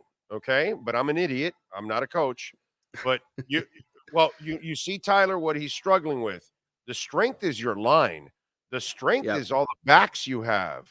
Brother, let's go. Shove it down their throats for 200-plus yards on Saturday night. That's what I would do to NC State. How is NC State's run defense? If you want to protect Tyler and make his life easier and suck those linebackers in, then use that monstrous line of yours that is only getting better and better and beat those guys up. And, man, you've got a couple of backs there. I mean, AJ put on a show, dude, and I love Walton, right? Walton is the other guy, right? And Fletcher. And Fletcher, Mark Fletcher, right? And then who's the other guy? I'm missing the third guy that is pretty damn good. You have Henry Parrish and Cheney. You got 4 guys. Yeah, dude, come on, man. Let's go. Yeah. So tell me about NC State's defense, running defense, because that's what I would do to protect Tyler and try to control the hell out of this game. Yeah, NC State's actually top 30. They're ranked 30th in rushing average, yards per carry against, 3.48 yards per carry. They're actually one of the better teams at producing turnovers. They've produced 14 turnovers as a defense. So this is a game that if you sit here, you say, oh God, what are NC State's strengths? What are Miami's strengths? Right? Like that's kind of what Miami's sort of playing right in. The way they're playing right now is playing right into NC State. Which is why I'm nervous about this game because you should be. Yeah, you should be. And look, their defense is top 50 in scoring, top 50 in yards per play. So they're an upper half defense. Peyton Wilson is a big part of that, and they got good news this week that he's going to play the linebacker. He's probably going to be the ACC Defensive Player of the Year this year just because of how highly productive he is. So to me, Miami's got to play smart. I think they've got to try to, like you said, establish the running game first and foremost, set those guys off, make them feel uncomfortable with what they do well. I don't think you'll win if you have to depend on Tyler and the passing game because he's not himself. And if you don't run the ball and control the line of scrimmage, I think you lose this game. Well, Mark Fletcher was on a pitch count this week, and Mario said as much. He only had 11, I think, carries in this game. Don Chaney, they held out to kind of give him an extra day of rest. Henry Parrish kind of had an extra day of rest as well. He didn't really play much in that game. So you went to Allen and Fletcher mostly against Virginia. I think this is a game where we see maybe all 4 of the backs, and whoever gets hot has the hot hand in the fourth quarter. That's who you kind of go with. But you're right. I think this would be the perfect game for Mario to take all the pressure off of Tyler and say, hey, you know what? Let's throw these guys a new formation. We've got some really great linemen. We've got some good blocking tight ends. We don't use them to catch anyway. And run the ball 40 times. Run the ball 40 times in this game and run for 200 plus and just control the clock and win, a 28-21, 28-17 type game where your offense takes a little bit of pressure off the defense. Because let's face it, the defense has been the one carrying them the last few weeks. Yeah. I'm a Fletcher guy. I think he's an NFL back. Oh, he's without question. He's without question an NFL back. God, he is. I think he is phenomenal, dude. And so I just hope that you can beat them up at the line of scrimmage and win that battle, because I don't think if you cannot run the ball, I don't think you win this game. That's what I think it is. So, and I think you put more pressure. And I think you put more pressure on their offense by being a ball control team as well. Their offense is not very good. They don't run the ball well. You force that young quarterback to have to fling it more than he wants. I think the game plan is the secondary you want to fling it against. Yeah. Well, the Miami secondary is okay. They're not. They're okay. I think the strength of Miami is their run defense and their pass rush and what they do up front on the offensive line. It's incredible how much Cristobal's changed it, right? Just in the 2 years he's been here. He can recruit, bro. He can recruit. He can recruit. There's no doubt about it. I have no doubts. He does everything at a high level. My only concern with him is game days. That's my only concern. Everything else, he's top notch. I know that. Great man, great leader, great influence on the kids, great recruiter, tireless worker, all that shit. I know he's got all that shit. I need to see him outsmart people on game days. And I need to see him be aggressive at times, because you got to have an aggressive nature in college and in the NFL. If not, you're not going to win, bro. If you play the conservative game, it's going to be you've got to be so dominant physically in order to win that conservative game. Yeah, you do. And I would love this. You run the ball well this week. You can do much more off of play action. You get those safeties to creep up. You throw a couple over the top to Colby Young, and that's how you win this week. And then you set yourself up, for Florida State the following week, and who knows what happens in the road in Tallahassee in a rivalry. So follow him on Twitter at Manny_Navarro. Catch his work there at The Athletic. Better yet, subscribe. Manny, as always, appreciate you. We'll talk post-game. Hopefully it'll be a happy conversation. I'm hoping so as well. Got it, my brother. Safe travels. All right, man. See you. Got it. Thank you. There you go. Manny Navarro. We will talk to him straight from NC State on Saturday night. Come back to the platform Saturday night. We'll have the post-game show for you with Manny Navarro. That is our Caneswear Miami Hurricanes report. Remember, use our code BIGO10 and you will get 10% off. BIGO10 when you go to caneswear.com or when you go personally. And remember, online, if you order over $99, you will get free shipping. Caneswear.com. And Ira Winderman is next. Welcome to Caneswear. New store, new items, same great experience. Family owned and operated since 2010, Caneswear has the latest merchandise from the Miami Hurricanes, Miami Dolphins, Florida Panthers, Inter Miami CF, and more. Come visit us at our store in Davie on University Drive, just south of 595, or online at caneswear.com. Caneswear, the spot Miami fans shop. Keep fans. Time for the best insight of your favorite team with insider Ira Winderman, exclusively on the Big O Radio Show. It's the Acura of Pembroke Pines, Miami Heat and NBA report. Here's Ira Winderman. Yes. How you feeling, Ira? You feeling good? I'm not sure I want to be here today, but I'll let you take the lead here, and then I'll duck for cover. I have some protective things around me here just in case I need them. This is going to be fun. I'm sure not. No, I mean, listen, what are we going to do? It's kind of, it's kind of the movie we've seen all over again. They don't take the regular season serious. You're taking game 3 off and you're Jimmy Butler. And, it's just, I don't think it's even panic mode, because the coach will figure things out and then desperation will kick in and they'll start winning games, and before you know it, they'll be back in the playoff mix and they'll get in there. But I think one of the things that might be the worst thing that happened to them is the amazing thing that they overcame last year was being that lower seed, surviving the play-in, and then getting to the NBA Finals.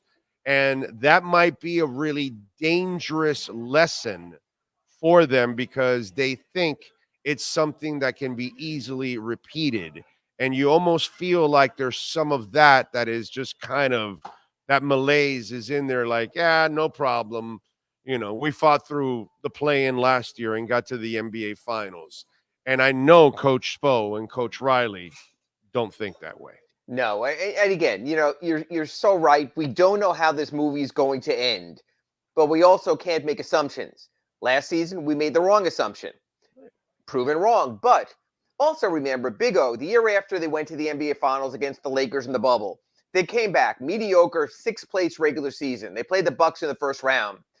Jimmy Butler, remember, I'm super fantastic motivated. Yeah, or you're going to get swept in 4 games. I mean, blown out in all 4 games. You don't know. So we have to go with the tangible right now. This roster is not as good as the roster that ended the season. There can be no doubting about that. You can sell me all your Thomas Bryant and Josh Richardson you want, but right now those two are not giving you anything close to what you got at the end of last season from Max Strus and Gabe Vincent. So right now, if you're asking me, Ira, is this similar to the Heat team at the start of last season? Sure, it makes sense. They opened 1-3 last season, 1-4 this season. This is in no way close to what we saw in March, April, May, June. So the question is, can this roster get there? Right now, I would posit to say no, based on how these players are playing and how they're looking. Will there be other moves? There still could be. But right now, there is so much being put on Jimmy Butler, Bam Adebayo, and Tyler Hero, and I don't even know if that mix works because that mix played 1/2 of one game in the playoffs. I got a lot of questions, Orlando Alzagari. I got a lot of questions not only in this week's Accurate Pembroke Pines report, but I got a feeling for the next month, 6 weeks, 2 months, I'm going to have the same questions. They really are in a show-me state right now with the Heat. They've got to show me more than we've seen in these first 5 games, or else, Big O, it's worrisome. I get it, but you know what? Like, I'm not really worried. I'm just insulted. That's Okay. kind of what I am. I'm not worried because it's 5 games out of 82. How the hell am I going to worry about 5 games out of 82? I can't do that. That doesn't. Did you see Wednesday night? Yeah, no, I watched it all, but it's just I can't worry about that right now because I know that you have the best coach in the NBA, and I know that they can turn things around and start playing better. I know that the team I'm watching right now is way better than the team that I'm watching right now, and they're just not playing like that right now. But the part I do hate is that you don't take any of this serious, and it comes from Jimmy, unfortunately, because that's not, I was having some fun with this, and this is the beauty of being old. And you know what it is, while our bodies are falling apart, Ira, the good thing is we do have experiences. We live off of our experiences, and like, I can't imagine Alonzo Mourning never taking a game serious. I was having fun with this. You remember the game where Bird and Dr. J grab each other by the neck? That's a November game. And so to me, that's the insulting part about not just the Heat, the NBA in general, that you just are not taking the regular season serious anymore. And players now are making more money than ever. They've got it easier than ever. They've got better travel, better hotels, better training, better everything than Michael Jordan, who's going through the drive-thru in McDonald's and then putting 45 on your head. The next day, he's in a casino till 2 a.m, and he's putting 47 on your head the following day. That, to me, is the insulting part, that this league looks at the regular season, and now you're trying to sell me some bullshit tournament in the middle of the regular season. That's the things that it's like, do you think I'm this stupid or something? And that's my problem more with the Heat and the entire NBA, that the regular season has now meant less than ever. And look what they're doing with this in-season tournament that the Heat starts tomorrow against the Wizards. They're trying to throw money at the players to get them motivated. The winning players in this tournament get $500,000 each. I asked someone today. I was at Heat practice today, Kesare Center, and I just asked them. I said, but what about the fans? Why would a fan care if someone's getting an extra 10,000 or 50,000 or 100,000 or 250? How does that change my perspective on the game? And then you look at the players, and again, Jimmy Butler makes more than $500,000 a game. Exactly. So if he wins and has to play an 83rd game, which will be an extra game because of the tournament, he's making less in the championship game of the in-season tournament than he did last night, than he did Saturday night when he didn't even play in Minnesota. If you have to motivate your players through money, if that's what it takes in November and December to get your players going, that's a concern also. Look, God bless them. They're trying to do something to juice the things up. But either you care or you don't care. Because the last time I checked, Big O, and maybe you could double check for me, I'm a simple person. I believe pretty much tickets for games in October and November cost as much as tickets for games in March and April. Yes, but sir. then they'll care because then it's playoff seeding, then it's getting ready, then we've got to be hot going into the playoffs. So they're giving me a different product now. They're trying to sell me a bunch of UMs against Bethune-Cookman's as meaningful games when we all know it comes down to their ACC schedule or in college football, your conference schedule. That's the difference. It's not like they're giving me some great tournament of international Olympic teams. They're trying to juice up something that basically is just a bunch of pulp at this point of the season.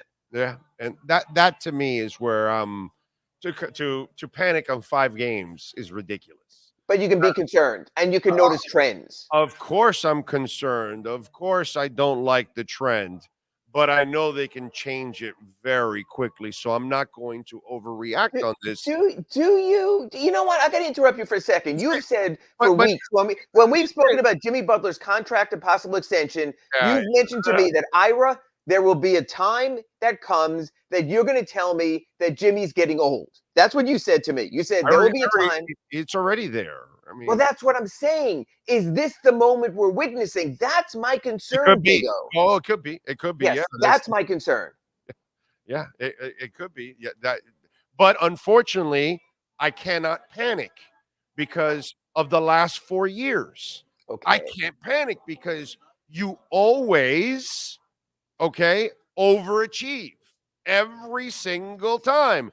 And the dude that's coaching them overachieves with the scrubs, overachieves with whoever you give him. He gets the max out of every single one of those teams. So that's my problem with all this. Now, 10, 15 more games from now, if you're at the 1-4 pace, now we're talking. Now I can start to panic and say, okay, this season is really going awry. But at the moment, I have to hold my anger in that sense because you guys have proven me wrong over and over again because I didn't expect you in the finals last year. I didn't expect you in the finals in the bubble. I didn't expect you in the Eastern Conference Finals 3 out of 4 years. So what the hell is going on? So that's the only reason they get that benefit of the doubt and why I'm just insulted right now by the overall just thing of what's going on in this. But I will say this. Eric Spoelstra has never coached a 37-year-old Kyle Lowry, a 35-year-old Kevin Love, a 34-year-old Jimmy Butler, a 30-year-old Josh Richardson. Look, it's like you telling me that you can take some former retired players, but because Spo is a great coach, which is undeniable, and he's a Hall of Fame talent, at some point you have to have players also. You're right. Greg Popovich did not become an awful coach just because Tim Duncan and David Robinson and Manu Ginobili and Tony Parker left. Yet for the previous few years, Greg Popovich was in the lottery. Why? He didn't have the championship level talent in San Antonio. I'm concerned right now, Big O, even 5 games in, about the talent level that Eric Spoelstra has to work with. And I think you and I can sit down if we had the time in our accurate Pembroke Pines report and go through the Heat's rosters those last 4 years. This might be the worst one. It just might be. It might be. I mean, again, I got to give them time to see what develops in all of this and see how everything turns out. But yesterday, you think about it, although Jimmy wasn't efficient. Correct. And the bench, holy shit, the bench for the Nets, what was it, 50 to 20? 50-26 yesterday. And those are G League players the Nets were playing off their bench. That's my concern, Big O, is that Thomas Bryant, Pat Riley talking about Thomas Bryant, he's the big man we need. No, you need a better big man. We're still looking for that beef to go against the Jokic's and the bigger players in the league. That hasn't changed. And I love Josh Richardson, and I hope he comes around. And maybe it's because of the preseason ankle injury, and it very well might be. But Big O, Jay Rich looked old last night. He looks old, yeah, I know. He looked old. That's the start of the season. Look, it's like you and me getting out of bed. When I do my Big O hits in the morning, you're not very good. By the afternoon, you're very good. We need time to get going. I get all of that. I'm hoping for Jay Rich is just this is the start of the season. He's warming into the season. But you look at this bench, and there's just a bunch of guys. And look, I expect Thomas Bryant to play better. I like Thomas Bryant. I've watched him throughout his career. I think he can do better. You know what? He comes with a statute of limitations. Yeah, he does. And you kind of knew that when you got him, but I don't expect Thomas Bryant to defend Jovic, by the way. Jokic, right. Yeah. I don't think anybody's stopping Jokic. No, I'll agree with that. But I think Bryant can be better. The Richardson one, that one I am concerned about, actually. Your other point guard, your other full-time point guard is Drew Smith. So you're really trying to do things with sort of, smoke and mirrors here to a little bit also. Again, they're limited salary cap, luxury tax. We could talk about the money and all that, but sometimes it's the decisions that you make. And I think they're in a pretty tough spot now. Yes, Haywood Highsmith looked good last night, and if he comes around, I think it could be that next Heat project we're talking about. And you know who's the catalyst? You and I spoke about this in our Accurate Pembroke Pines reports in the spring. Caleb Martin's really important to this team. Yes. And I think when Caleb comes back from his knee issue, I think that could change things also. I think Caleb Martin is more of a catalyst than we give him credit for. I think that really will boost the bench. Yeah, I'm with you there. By the way, how behind is Jovic mentally?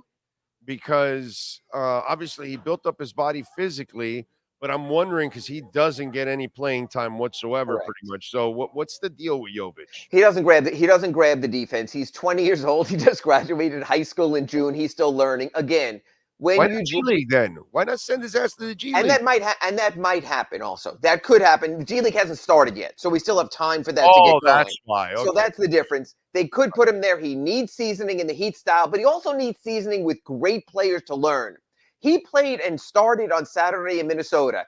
Kyle Lowry was just out of his head there, telling him, no, you're supposed to be there. You're supposed to be there. If you get the secondary camera of that game, Kyle couldn't take it after a while. Jovic was lost defensively. So I understand he is an intriguing rebounder. He had 12 that game. He is the type of creative scorer the Heat have not had at that size. Talent. He's gifted. He is naturally gifted. But with the Miami Heat, if you don't learn the defense, here's the problem, Big O.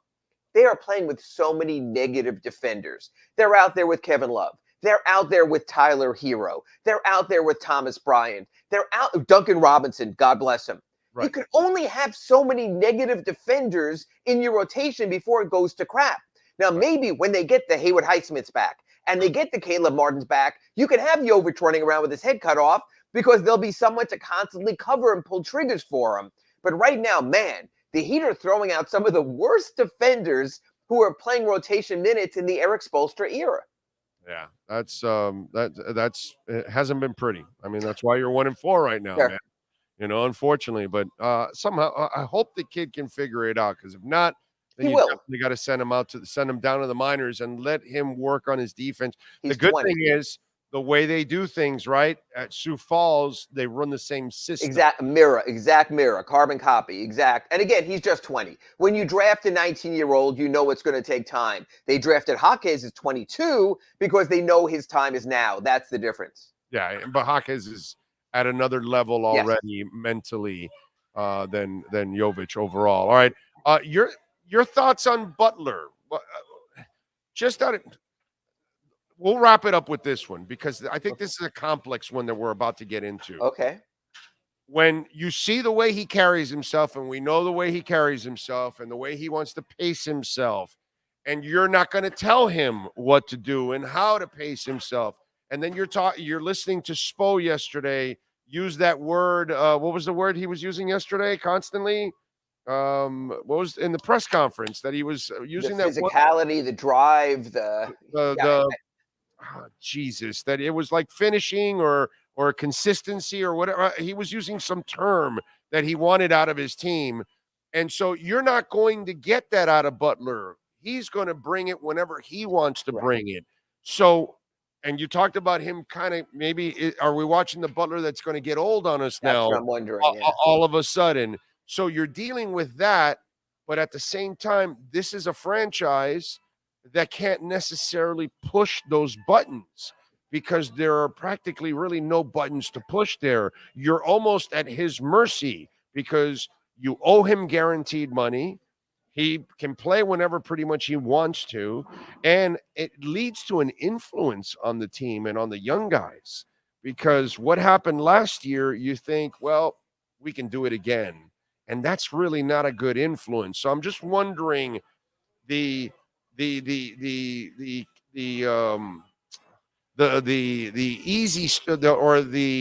uncomfortableness of handling Jimmy Butler in that organization. I think you just know. I think Jimmy's sort of timetable is I want to get warmed up by November 15th. I want to get back up to speed closer to December 15th. I want to be my true self by January 15th, and you just have to deal with it. But here's something you and I have spoken about for a while. Jimmy Butler is eligible for a 2-year extension at about 110, 120 million this summer will pay him through his 38th birthday.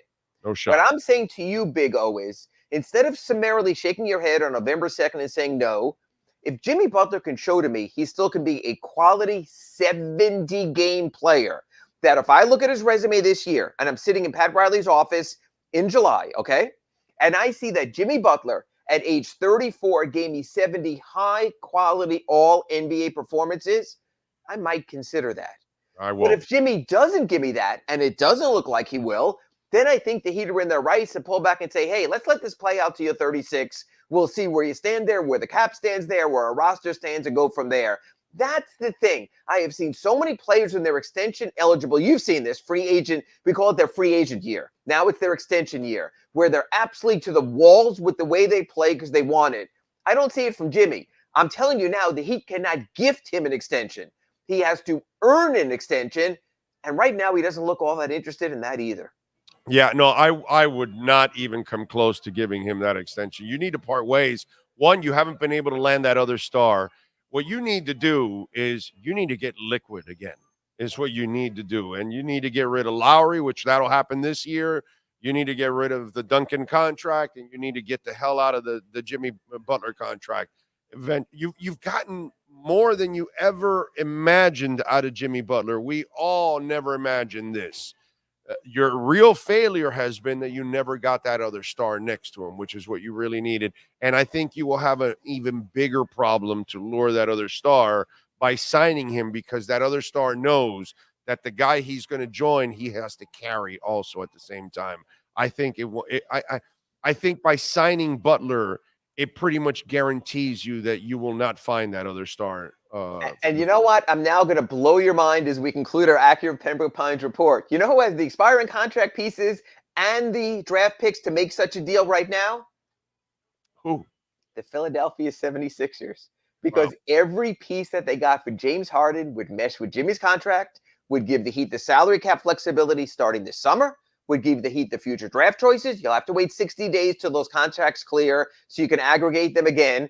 But there is a deal out there. And you know the Sixers want to win now. And man, would that be a crazy full circle. Look, Ben Simmons wouldn't be there anymore. I don't know how Jimmy and Tobias Harris would coexist. They gave Tobias Harris the money, but that would be fascinating also. So there could be a deal great there. idea. I love that. I love that idea. I love that idea because you're not winning a championship with these guys. So if in this season you can unload Jimmy and Lowry, holy crap, that would really set the team up. So that way you can kind of, instead of tying yourself up to other crazy salaries, stay liquid. Or Lowry will expire. If you can get rid of Jimmy and Duncan and the future money, that's where you want to be, sure. That too. Yeah, that too. And you still have Bam, and you still have Tyler, and you still have Jovic, and you still have Jaquez, and you'll still have a future to build off of. Yeah, I like that, actually. And they're turning the corner on their picks, right? because now they've gotten past most of the years. Except for the Oklahoma City they have their picks. They're set up going forward in the future. That Oklahoma City pick is going to be unprotected possibly in 25. That could be a little difficult. But hey, or 26 actually, that could be a little difficult. So we'll see. But my point is, it's no more of you don't have this one, you have that it's one. No more 5 picks are out. No more picks for Jimmy. No more picks for other moves. Correct. That's my point. So if you could get liquid and have all your picks from here on out, I kind of like my chances of the Heat kind of rebuilding. I mean, that's what we've watched for a quarter century with this guy. That's all Riley does. He rebuilds another team and another great team, and you have the best chef in the damn NBA putting it all together. Sure. I would love that. That would actually be a really good move for Miami. I like that. Interesting. All right, follow him on Twitter at Ira Heatbeat and subscribe to the South Florida Sun Sentinel so you can support him and all the other great reporters there and writers for the South Florida Sun Sentinel. Ira, what do you got going on the Sun Sentinel? Well, I wrote my story today how Bam Adebayo is already talking about we got to get right because the trading deadline's coming. I'm like, the trading deadline's not till February 8th, but that shows you the level of concern with the players. And I played along to a degree, and I wrote about the in-season tournament. And look, the NBA wants to promote it. Let the fans have fun. It is an absurd concept for a team that's 1-4 to be concerned with.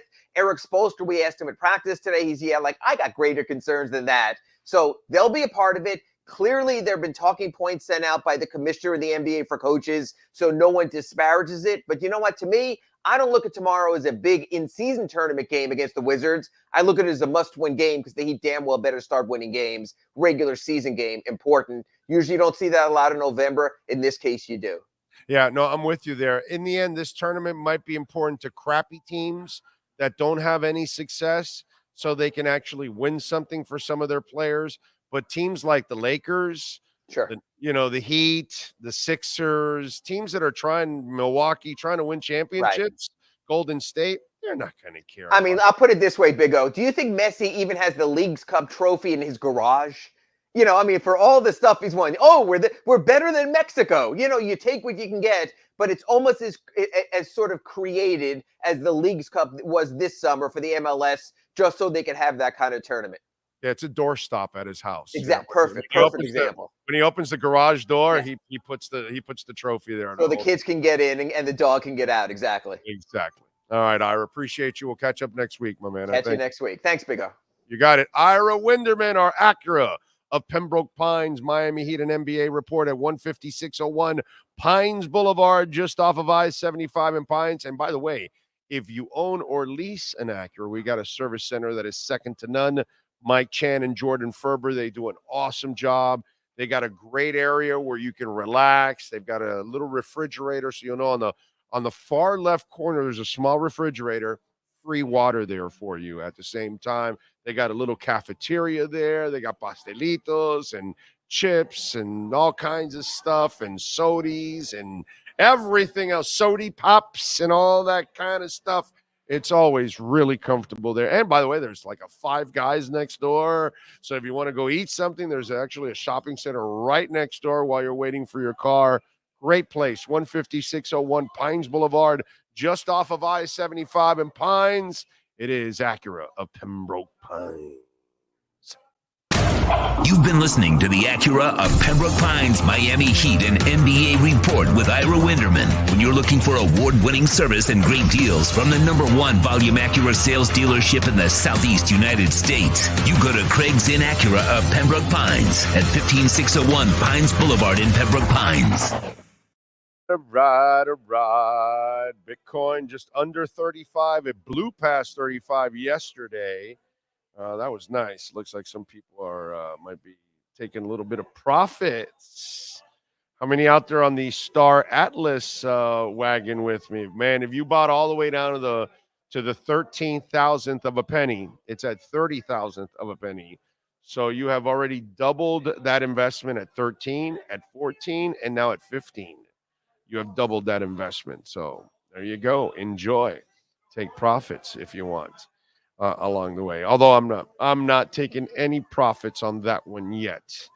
Let's get to our 3A Graphics sports calendar, and of course, Alan Blanco. Man, he is a monster. One of our listeners, by the way, has a business, and they have uniforms, and they called 3A Graphics to get those uniforms done.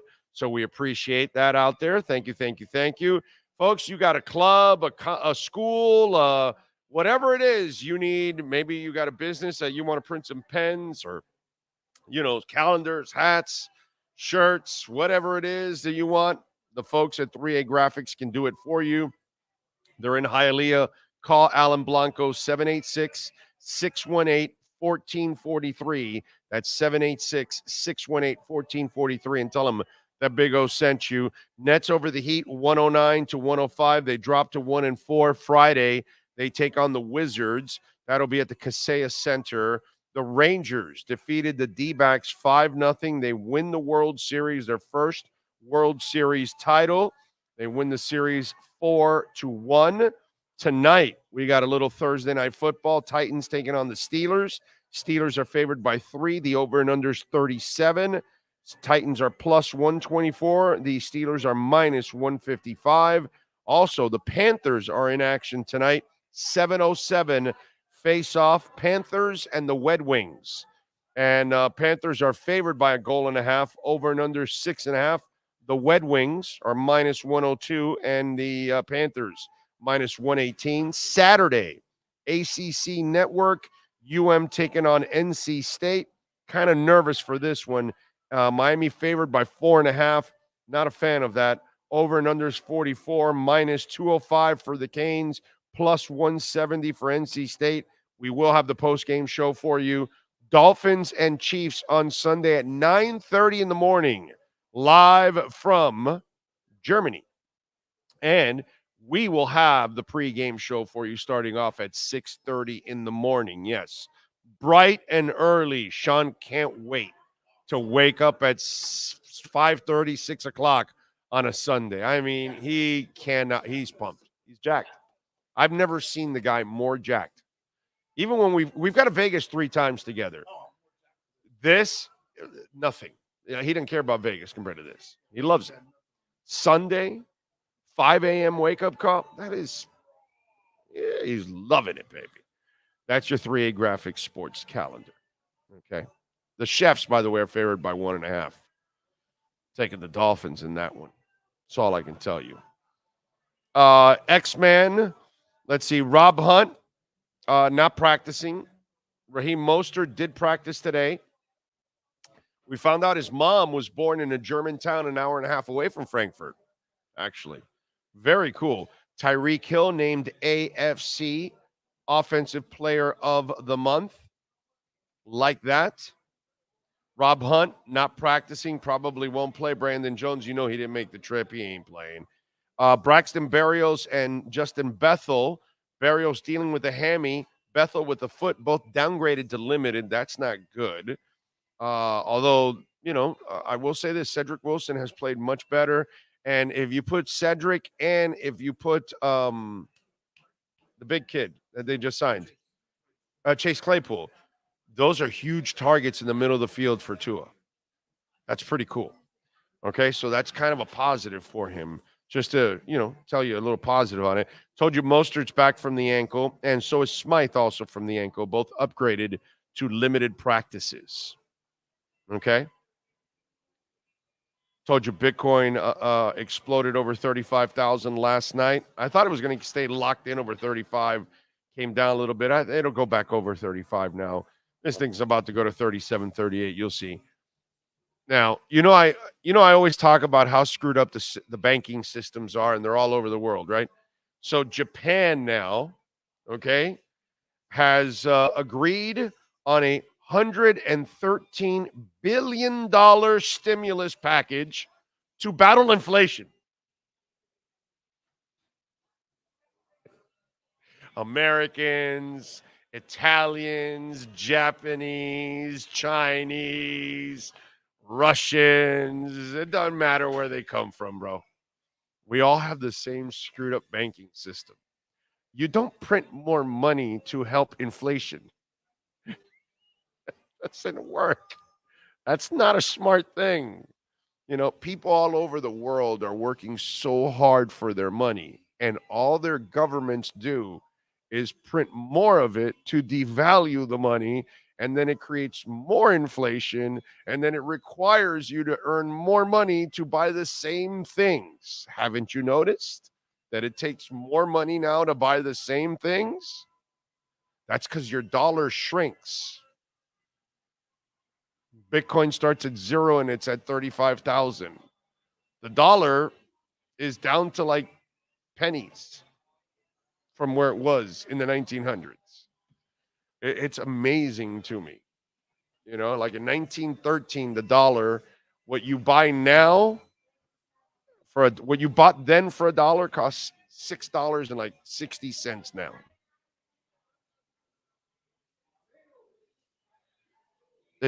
I saw that today and I was just laughing, you know, because it's so sad and pathetic how they have us all by the you know what. You're supposed to raise rates. It's kind of what they're doing. The feds do at times here. That's why they do it a little better than they do in the rest of the world. But you know, because you know, I don't care about politicizing again. I don't care about either side. But it's funny how some of you, you know, you say, "Oh, it's terrible what the government's doing, and we're paying so much, and this and that." We're actually paying less than everybody else in the world. It's actually better for us than it is in England or in Brazil or in Argentina or in many other parts of the world where it's way more the inflation. Go to Turkey. You know what the inflation in Turkey is? It's like 90% or something. You know, it's a lot worse everywhere else. So it's not, you know, some people think, oh, it's only us. No, dude, it's worse everywhere else. It's affected everybody, but it's amazing. It doesn't matter what the person looks like. They could be tall or short. They could be European. They could be African American. They could be white. They could be green. They could be yellow. They could be from whatever parts of the world, and they all have the same stupid banking system. And they all do the same stupid crap to us. It's amazing. It really is. The bug mic. Cater high point play was against tight end Hunter Henry versus the Pats in week 1. Oh, there was one against Baltimore, against Mark Andrews. I'm pretty sure of that. Couldn't we even find the highlight? Let me see. I could probably find the highlight. Cater, huh? You didn't find it? You didn't find it? Really? Really? Maybe he's right. Cater versus Mark Andrews. Okay. Let's see. Or maybe you know what you got to do? You got to go to the highlights of that game. And then maybe it'll be in that one. It's in the one that it was the comeback from last year is what it was. I could have sworn he high-pointed with Mark Andrews. God, I don't know why I'm picturing it in my mind that I'm watching Cater high-point Mark Andrews, dude. You might be right on the Hunter Henry one, but maybe he also did that one. God, I don't know why. You might be right. Maybe I have it confused. Dollar shrinks like Herbert. That's a good one. I like that. Reggaeton. I can't listen to reggaeton. Let's see. What else do we have? MLB and mainstream sports media crying badly because Rangers won the championship. Only team who actually says no to the alphabet mafia. Great Rangers. Jesus, always get us. Praise the Lord always. All right. Well, let me tell you something. You know what? When sports and business collide, we like doing something called the KSDT CPA Sports Business Report.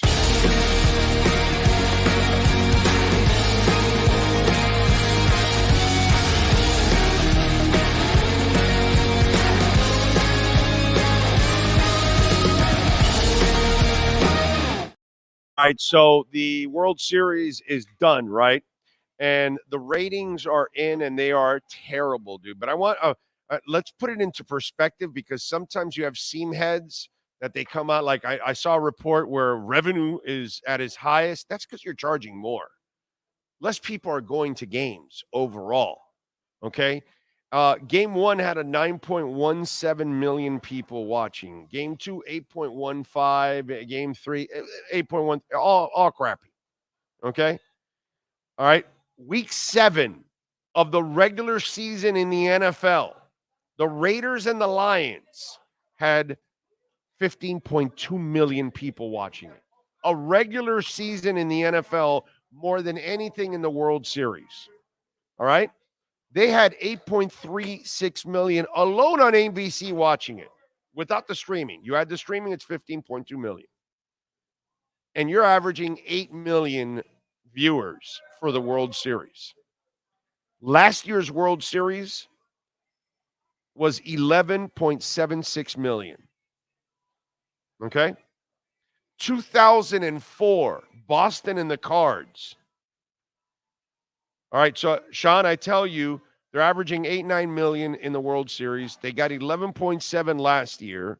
In 2004, Boston and Cards, how much do you think they had watching?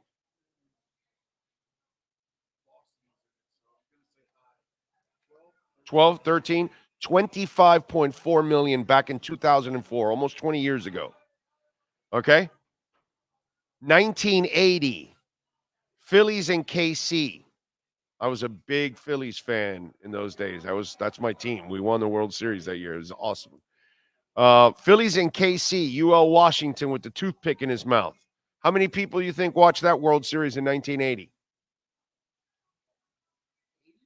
1980.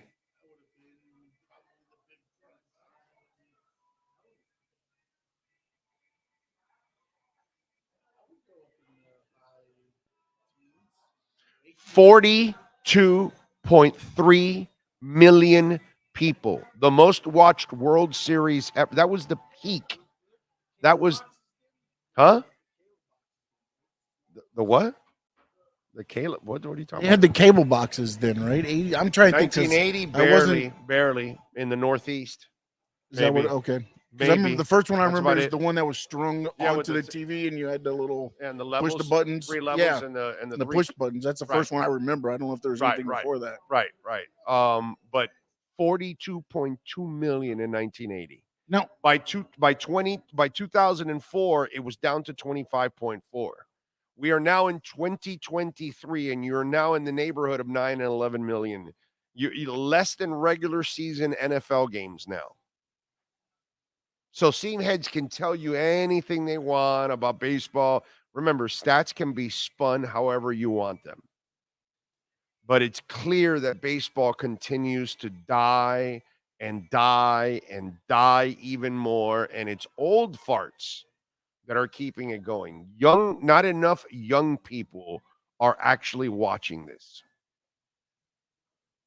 By the way, last week's 60 Minutes also crushed baseball.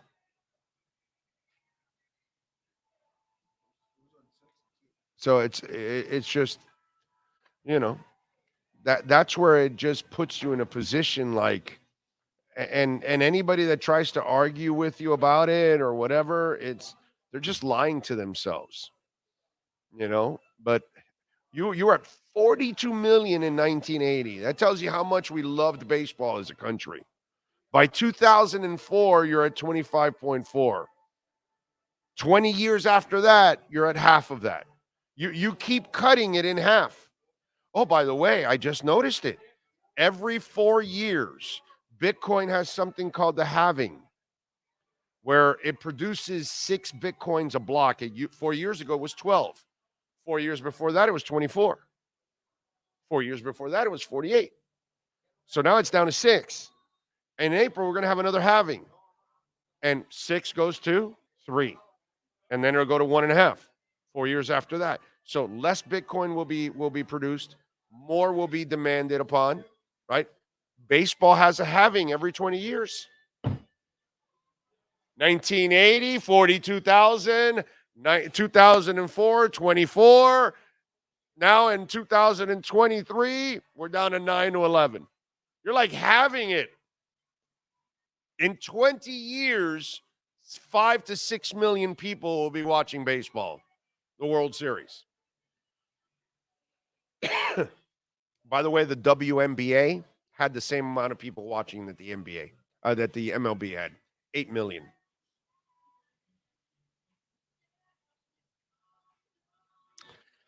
It's not good, bro. It's not good. It's not good for baseball. It's a good song, Michelle Branch with Santana. That's her top song. Oh, man. Big O, is it me or the Dolphins' defense has been playing more physical lately against the last 2 opponents? Last 4 opponents, they have been improving, sir. That's been going on. I've been talking about it already. True Finn fan is the simp. That's let his chick dance with other men at club because that's what scrubs salsa dudes do. What is wrong with you people? Let's see. I'd rather listen to DJ. Oh, what is going on with all this? There's a whole conversation of DJs going on, and okay, so there's nothing useful going on the chat board. I will leave the chat board. RG3. Is RG3 doing drugs? I'm somebody go check in on RG3 for me. Something's going on. We need to maybe we got to put him in a rubber room. Maybe he's been drinking a little too much. RG3 is suggesting that the Las Vegas Raiders go and interview Marshawn Lynch for the head coaching job. Like, in your right mind, how would you even hire Marshawn Lynch? I mean, that's the guy that I think like 6 months ago, he was with an expensive Corvette or Mustang or something that he had totaled or something. He was running it without tires or something, and he was drunk off his ass, and went viral like 6 months ago. Marshawn Lynch as a coach, wow. The press conferences, I'm only here so I don't get fined. Seriously? Is that what we're going to do? And you know what's the best part? I had some fun with it on Twitter, and I love this attitude that some of you have in this world. Well, wait a minute. If the Colts hired Jeff Saturday, okay, so if somebody does something stupid, it allows you to do something stupid. It's fantastic. I see Biden and Trump people do that. Like, they're both garbage, right? They're both morons. They're both useless. They both are killing us, right? But if one does something, well, then the other one's allowed to. Well, why would that be? Why would that make any sense? How about we have neither one of those idiots in place? But I love the people that tried to justify, well, yeah, why not? They hired Jeff Saturday. Oh, and that went so well. That was just fantastic. And who the hell thought Jeff Saturday was a good idea? Yeah, Jim Irsay, of course. A guy that keeps drugs in a Pez dispenser. Come on, man. Marshawn Lynch. I mean, that's fantastic. I mean, he did hire Josh McDaniels, so that's almost as stupid. I mean, did anybody think that Josh McDaniels was actually going to work with the Raiders? That's like me actually having a conversation with Channing Crowder, and he's trying to defend Tannenbaum, Mike Tannenbaum. Well, come on, give him a chance. He might be different here. No, I'm not. No, Channing, not giving him a chance. He's not going to be any different here. I know who he is already. It was kind of like that conversation. And I'm looking at Channing like, are you really trying to have this conversation with me? You're really trying to defend Mike Tannenbaum? But, whatever. He was a Tannehill guy, so, I can understand that he could be off on all those things. Good dude, but, that trying to defend Tannenbaum with me, that was not one that Channing was going to get anywhere with me on that one. Okay? or Tannehill, by the way. So I love that. Let's justify stupidity by doing something else that's just as stupid. It's fantastic. Whoa, come on. They hired Jeff Saturday. Why wouldn't he hire Marshawn Lynch? One idiot on Twitter goes, well, I'd rather have Marshawn than Jeff Saturday. Well, you're a dumbass for wanting either one. You're a dumbass for even suggesting that they should hire him. And you're a bigger dumbass if you're trying to justify it because they hired Jeff Saturday. Truly amazing. The level of stupidity in this world is impressive. Pat in Asheville says, wait, the World Series was just played?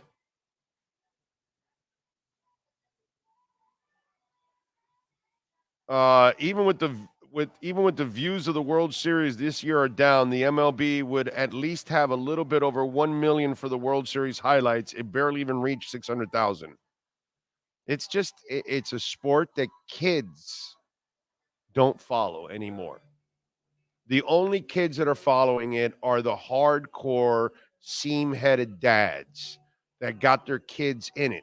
But once their kid gets a little older, he'll dump that too. Kids would rather watch soccer and watch, talk, play video games, soccer.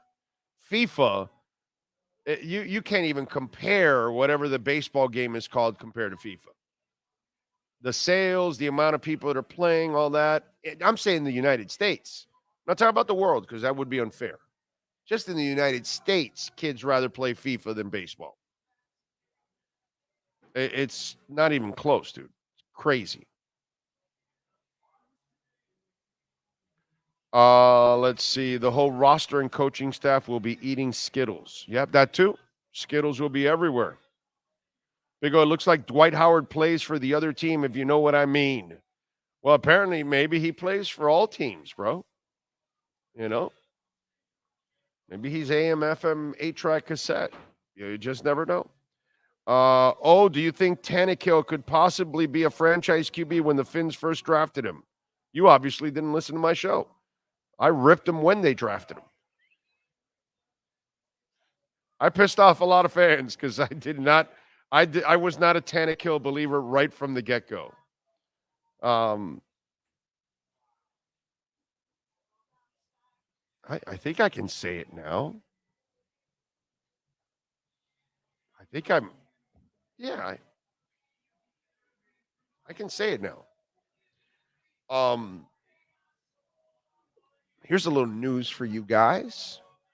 Years later, Miami Dolphins and their front office and the guy that was in charge, okay, Jeff Ireland, he had, I was told he had some people independently, okay, I was told this inside the building, and credible. He had somebody independently scout Ryan Tannehill. Guy didn't work for the team. Listen to me. Nobody will tell you this. You'll never hear this from anybody else. But I'll tell you that it happened 1,000% guaranteed that it happened. So he hired somebody independently to go scout Ryan Tannehill. Do you know the grade he came back with? 2nd round. I knew that then. I was the only person in town that knew that. I never used it. But if those of you that follow me for a long time, like Elisa Rose or somebody like that, right? What's it called? NorCal. You know, there's a couple of listeners that I see here once in a blue moon. Once in a while, like Chris Syria is another guy that knows me for a long time. Some of the listeners that have known me for a long time, they never heard me say that then. And there was a reason why I was never a Tannehill believer. And so I knew about that. And then on top of all of that, I know the guy that scouted for him.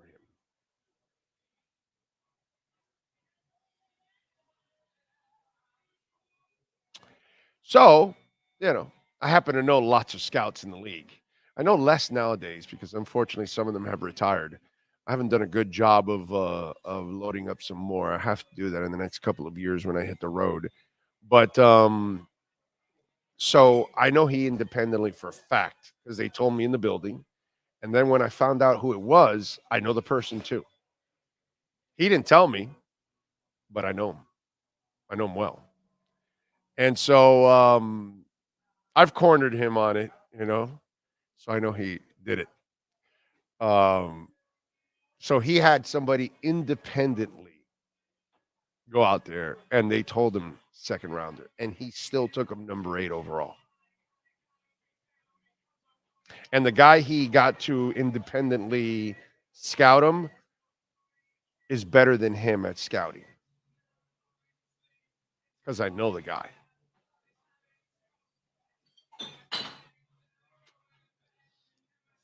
So there you go. That's a little nugget that you'll never get anywhere. No writer is going to give you that. And electronically, please. They break wind in electronics. They don't give any insight on anything. So that's a little insight on my decision making.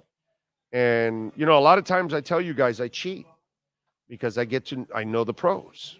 I know the people that actually get paid to do this shit for a living. And so they get to educate me and make me better as a reporter, as a talk show host. And definitely as an insider, because I think we give you better insight on the Dolphins than anybody in town. It's not even close, I think, to be quite honest. You'll get stuff here you won't get anywhere else. And that's the kind of stuff right there that you're not going to get anywhere else. So that's why I was not a big Tannehill guy right from the get-go. So Jamesville, you got yourself a little history lesson there from back in the day. Jeff Ireland, the man who gave Devontae Davis permission to talk to his grandmother. Vontae Davis. Let's see. Big O, does Joe Gibbs have a coaching tree? Maybe in the old days. Richie Pettibone failed. Trying to remember Richie Pettibone. The O-line coach also failed. He was a very good O-line coach. He coached in Arizona. He did not have a good tree now that I think about it. I'm forgetting the damn man's name for the O-line. Trying to remember his name because Richie Pettibone took over from Joe Gibbs, and he was no good. He was Wade Phillips and Romeo Crennel and those kind of guys that are fantastic people and fantastic defensive coordinators. I think Dave Wanstead's a terrific defensive coordinator. I wouldn't want him as a head coach. God, can anybody remember the old offensive line coach for the Redskins? And he was a head coach for the Arizona Cardinals. I can tell you that for a fact. For a fact. Look for me. I'll give you even the years, I think. I want to say it was late 90s Arizona Cardinals. Give me the names of the coaches in the late 90s for the Arizona Cardinals or Phoenix Cardinals, whatever the hell they were called. Once I hear the name, I'll remember because he was a very popular coach. Very good offensive line coach. Exceptional offensive line coach. I mean, he coached the Hogs, man, please. No, not Sam Peasy. No. Arizona Cardinals, Phoenix Cardinals, whatever the hell they were called. Because they weren't called the Arizona Cardinals back in those days. They were the Phoenix Cardinals, I think. I'm pretty sure of that. I forgot the guy's name. But he was also part of Joe Gibbs' tree. I want to say that even the Bengals gave him a head coaching job after he failed in Arizona. It could have been the Bengals. Late 90s. I want to say late 90s. Joe Bugel. Thank you. Thank you. Thank you. Thank you. Thank you. Thank you. Thank you, Brett Dodger. Thank you, sir. Appreciate you. Joe Bugel. Joe Bugel was a fantastic offensive line coach. And I believe if you look up Joe Bugel, he was the head coach for the Cardinals. And I don't know why I want to say the Bengals, that they gave him a shot there, and I think he failed also there. Or maybe he was the offensive line coach for somebody there. I'm not sure. Maybe. Either way. Big O, I wish I had Ming reading powers just to get in your brain. You must know shit that you'll never tell us. That's crazy. That's why I always listen to you, my man. Yeah, I do know a lot of shit that I can't tell you. It was the Raiders? The Raiders that's it. Joe Bugel was the head coach. That's right. It was the Raiders. I remember him in the Raiders. Yes. He passed away? Yeah, great dude, by the way. Also had a great attitude, Joe Bugel. Very good personality. He died at the age of 80 at 2020. Oh, you got 80, bro. That's good. If I can get 80 in, that'd be a blessing, sir. That'd be a blessing, sir. Please. 80 would be, I can't complain. 80 is good. If I was the GM of the Dolphins, they would go undefeated every year. Yes, they would, Jamesville. No surprise he was a project to be the second rounder. It's just like Daniel Jones' pick. Right, exactly.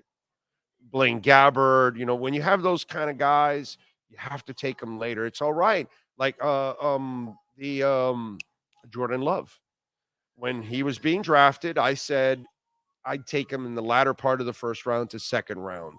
I can understand, like, if you're a really good team and you don't think he's going to last at the back end of your second round pick, then I can understand you taking him in the back end of the first round because you need to take the project. And I understand that for some team. Remember what I told you about Brock Osweiler? I like Brock Osweiler as a project, but I said third rounder, you take him as a project, right?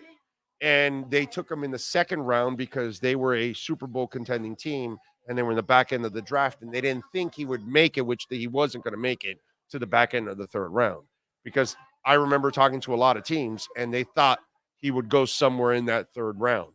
And that's why I said, I think third round is where you want to take him.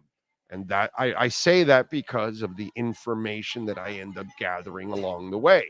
You know what I mean? I know he's a project. I know he was a former basketball player and all of that, but then they took him, much higher.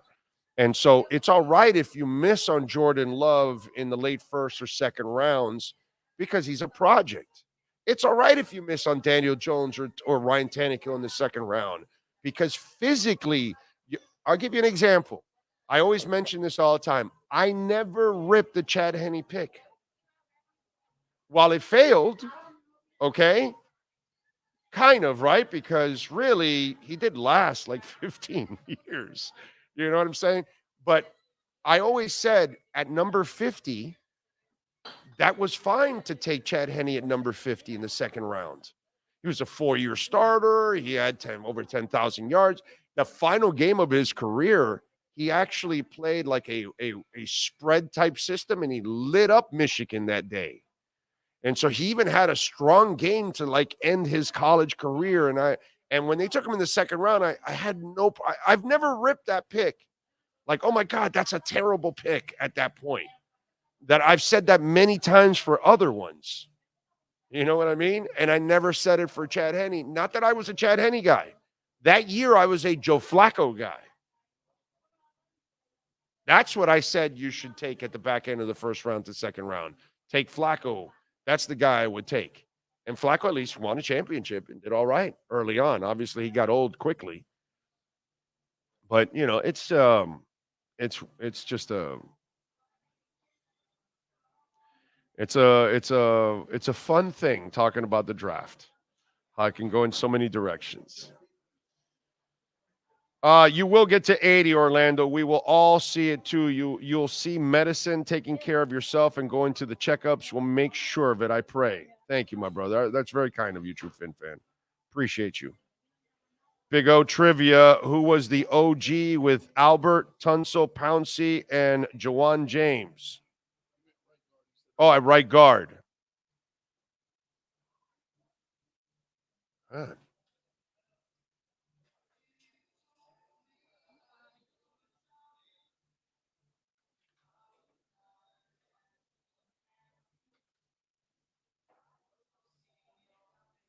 I forgot now. I'm trying to picture it now. That's the group that Omar labeled the unicorns when they were healthy. That was the Jay Ajayi year, right? If I'm correct. God, I forgot who it was, actually. Was it Incognito? Maybe it was Bushrod. I think I'm going with Bushrod. I think it was Bushrod because he couldn't get to the second level, I remember. And then they brought in somebody else also that kind of filled in, but it wasn't Incognito. It was Bushrod. That's a good one. Jayhawk, that's a nice job by you, dude. That's a really nice. If you remembered it, if you looked it up, well then, okay. But if you remembered it, bro, that's good on your part, dude. Plus, the good die young, so we will both be around for a while longer. Mark Dixon was at guard in the 90s. And then the late 90s to very early 2000s, because it was the Jimmy Johnson era and then right into Dave Wanstead for a couple of years. If that's who you're asking about, Mark Dixon. God, what a great dude, man. One of the best human beings I have ever covered in football. One of those guys that even if he had a bad day, you wouldn't even want to say a negative thing about him, because he's such a stand-up human being. He was so good, he was one of those guys, man, that I really appreciated as a reporter. Let me go to some of the birthdays. Nelly, he is 49. David Schwimmer, 57. Let's see.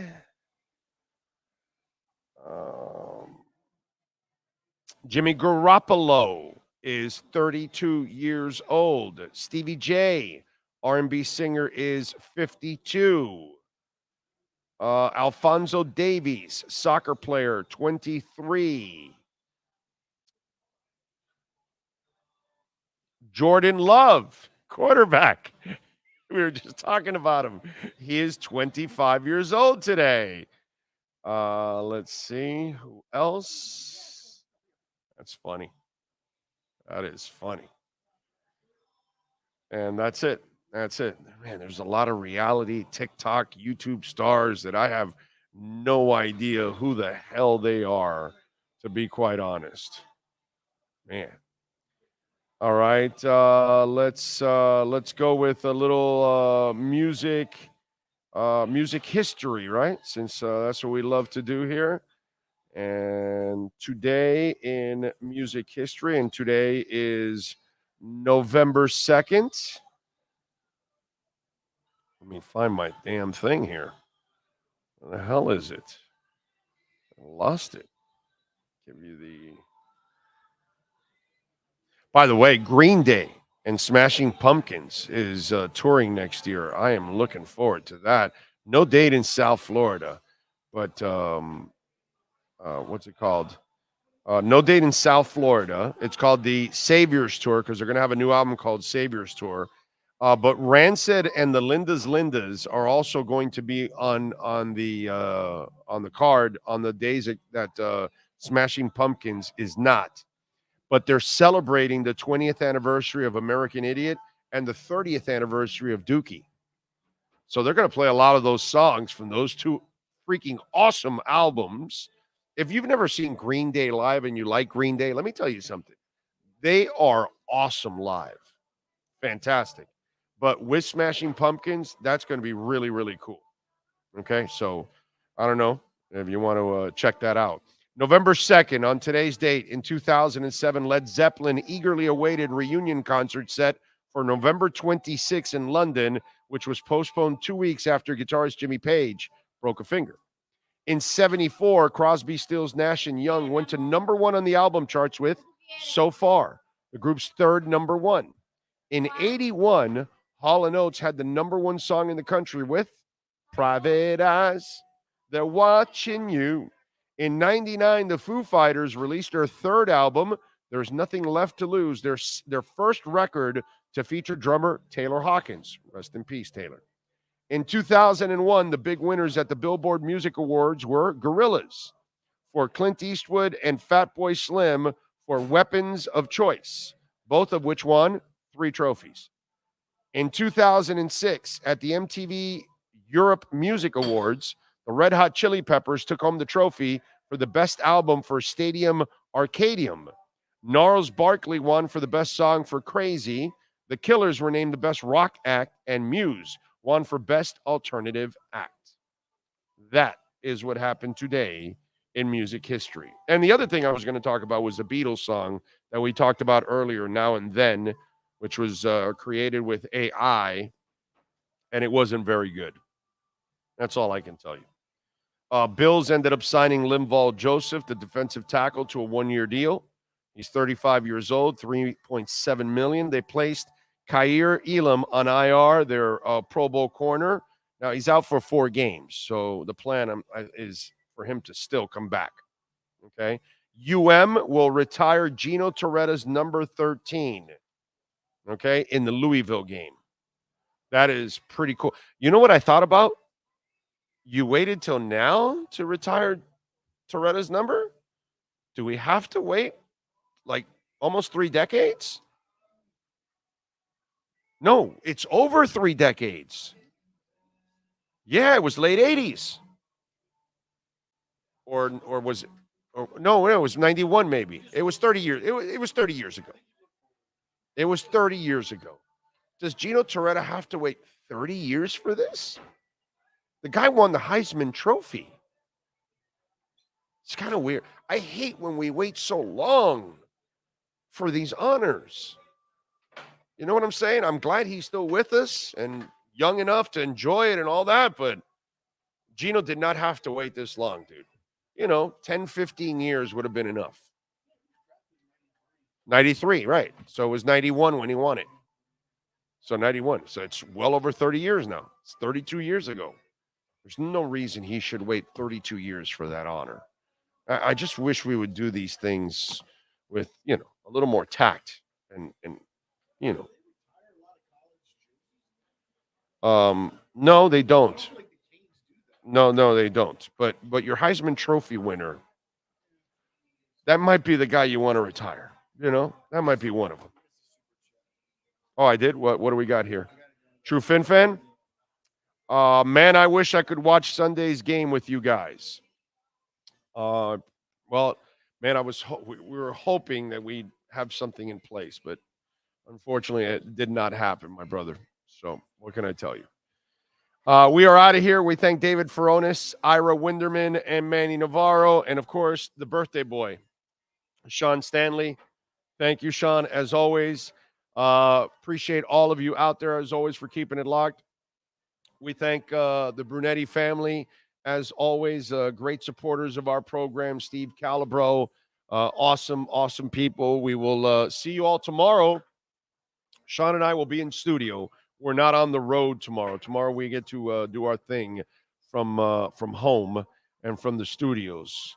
Remember, if your corporation, your business wants to be a part of ours and you want to bring us to your business, you want to support our platform, maybe you want us doing live shows at your business, anywhere in the world we travel, 786-754-4664. That's 786-754-4664. We'll see you all tomorrow morning. Same time, same place, same bat channel.